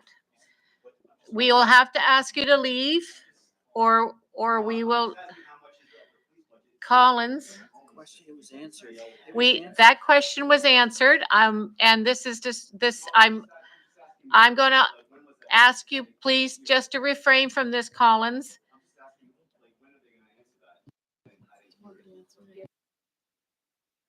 The answer was given earlier. And if you would like, you've already spoke, you're welcome to send a message through the clerk's office to the CAO and ask the question again and get it in writing. Yes. Yes. You can watch the video or you can send that in an email and we can get it to you, the answer to you. So I'm going to move forward now, Collins, and ask if there are any further speakers from the gallery. Are there any further speakers from the gallery? Are there any further speakers? Okay, we're going to close that piece of the agenda. Appreciate everyone coming forward and sharing your thoughts and concerns. Thank you for participating. That is the intention of this, and there is more deliberation that this board will have on budget requests from both police services. The decision is not made yet, nor will it be made tonight. Thank you again for coming this evening. Commissioner Blackburn. Thank you very much, Madam Chair. At this point, I would like to move a motion. I would like to move that the Halifax Board of Police Commissioners direct the chiefs of both the HRP and RCMP to work with the CAO to explore options with the province of Nova Scotia with respect to alternatives to the legislative use of police officers in mental health crisis situations. I so move. So, oh, sorry, do we have a seconder? Seconded by Commissioner Akindoju. Thank you very much. So I think it's been made very clear tonight that one of the main concerns of the community is the mental health crisis. And I think we have to come at this with an agreed set of facts. And one of them is that it is provincial legislation that mandates that a sworn officer be in attendance in hospital when somebody in mental health crisis is brought in. That is a change that can only be made at the provincial level. And I'll hand it over to the CAO for further comment on that. But I would like to be able to see us work with the province to make this legislative change, because the status quo is not working for anybody. It's not working for mental health patients. It's not working for families in mental health crisis, and it's not working for police and community. So I'll just end it there and hand it over to the CAO for further information. Thank you. CAO, please. Thank you. I would be pleased to work with the two chiefs on that initiative and with the province. And I will say that I think another thing we can do is to continue to escalate the fact that mental health is a national crisis that other cities are facing, and escalated through the Federation of Canadian Municipalities to not just the provincial level of government, but the federal level of government. And I'm going to see if the solicitor cares to comment on the work we need to do with Department of Justice on this. Thank you, Madam CEO, Madam Chair. Just to the speaker's point, I want to thank the chief for responding to my text, because the chief has the copy of the legislation in front of him, and we were trying to figure out just exactly what it is that we need to do. Sorry? 13 and 14 of Involuntary Psychiatric Treatment Act, but there's also legislative requirements in the Adults in Need of Protection Act. And as I think you've heard from all the speakers today, that's a real issue. And, you know, to the speaker's comment about Dr. Livingston's article in The Advocate, it's probably past time to look at that. And so we can't do it alone, but there is conversations I know ongoing with the province. And I know that the chiefs are very much interested in pursuing that as well. So it makes a lot of sense. Thank you, Councillor, for the motion. Commissioner Critchley. Thanks. I'll just clarify that this is similar to the motion that I brought last week that was deferred, obviously, to next week. I mean, my view of it is that the legislation requires that a peace officer or other authorized person remain at the hospital. My view is that that's a change that the legislation permits the drafting of regulations, including the drafting of regulations defining undefined terms, including other authorized person. So I really feel like this is something that, you know, a legislative change is a very significant thing, but an order in council by the provincial cabinet creating or amending regulations is a much more doable ask. I think that's something obviously that's been raised even with the chiefs in previous meetings, the fact that a peace officer under the Police Act need not be a sworn officer. You know, for instance, people who work in the prisoner care facility and the HRP station are peace officers, but they're not sworn officers, right? So I think that there are a variety of options here. Obviously, I'm in support of the motion where it's identical to the one that I had last meeting.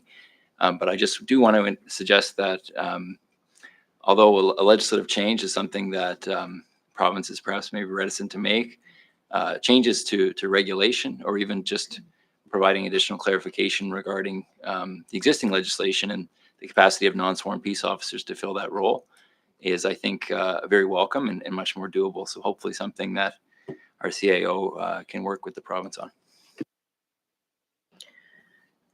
Thank you. I would also like to add my support to this motion. You know, we've heard this a number of times, and we often, unfortunately, are very much dictated by the legislative authority that we have, the legislative provisions that are set out, and this is certainly one, and there are others. I'm pleased. I appreciate as well Commissioner Critchley's thoughts on alternatives, and I think that the gist of the motion is enough for us to be able to solidify the this position that we as a board would take, and we have two of the key leadership team at the municipality who will have those conversations as well. And I would just add as well, if there was a need or a campaign for support, then if we needed to write a letter in support of this for you, we could certainly do something of that nature. But I'm seeing a nod saying it's not necessary and the motion would do it. But I'm certainly happy to support that. And I think that the work that the Public Safety Office is doing in relation to some of the vision that we're seeing then in that chart at the back, that's really the end goal that we're already in the throes of working on. So I'm happy to support it. Thank you.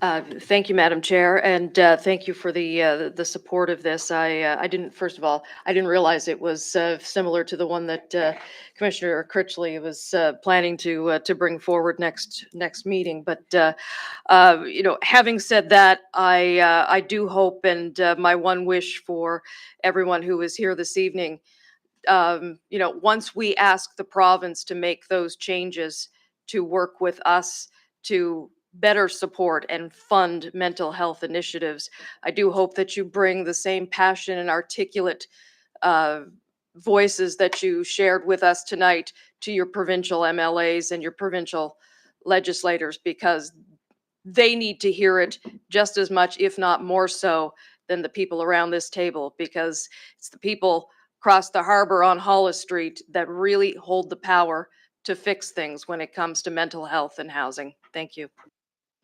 Thank you. I think before we close this, well, let's vote on that first. Commissioner Akindoja, did you want to add anything? No, I'm fine. Should I call the question? All those in favor say aye. Those opposed, nay. Motion is carried.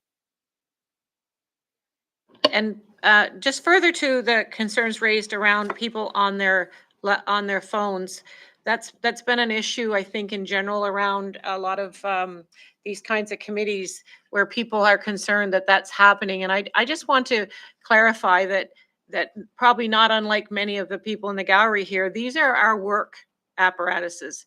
That's how we communicate with each other. I could be getting up 16 times and walking over to the clerk and asking a question, or the same, or to Ian, who has been walking around the room. But instead we have the opportunity to do that. Sometimes we want to be reminded of something based on a conversation or a comment that someone has brought forward, and we're in receipt of a lot of knowledge and information, and we might want to remind ourselves, okay, that sounds like this. So we look it up because this is a work apparatus. I just want to acknowledge that. I can see how you could see it as frustrating, but the reality is we're here in a workspace and we have to use the tools that we have available to us as well. With that, we will now move on to commissioner updates. Are there any? There are no added items. Any items for future consideration? There are no in-camera items. Any notices of motions? Hearing none, the next date of the next meeting is November 29th, 2023. And I now would call for an adjournment motion. Commissioner Blackburn, move for adjournment. Thank you very much, everyone, for attending this evening.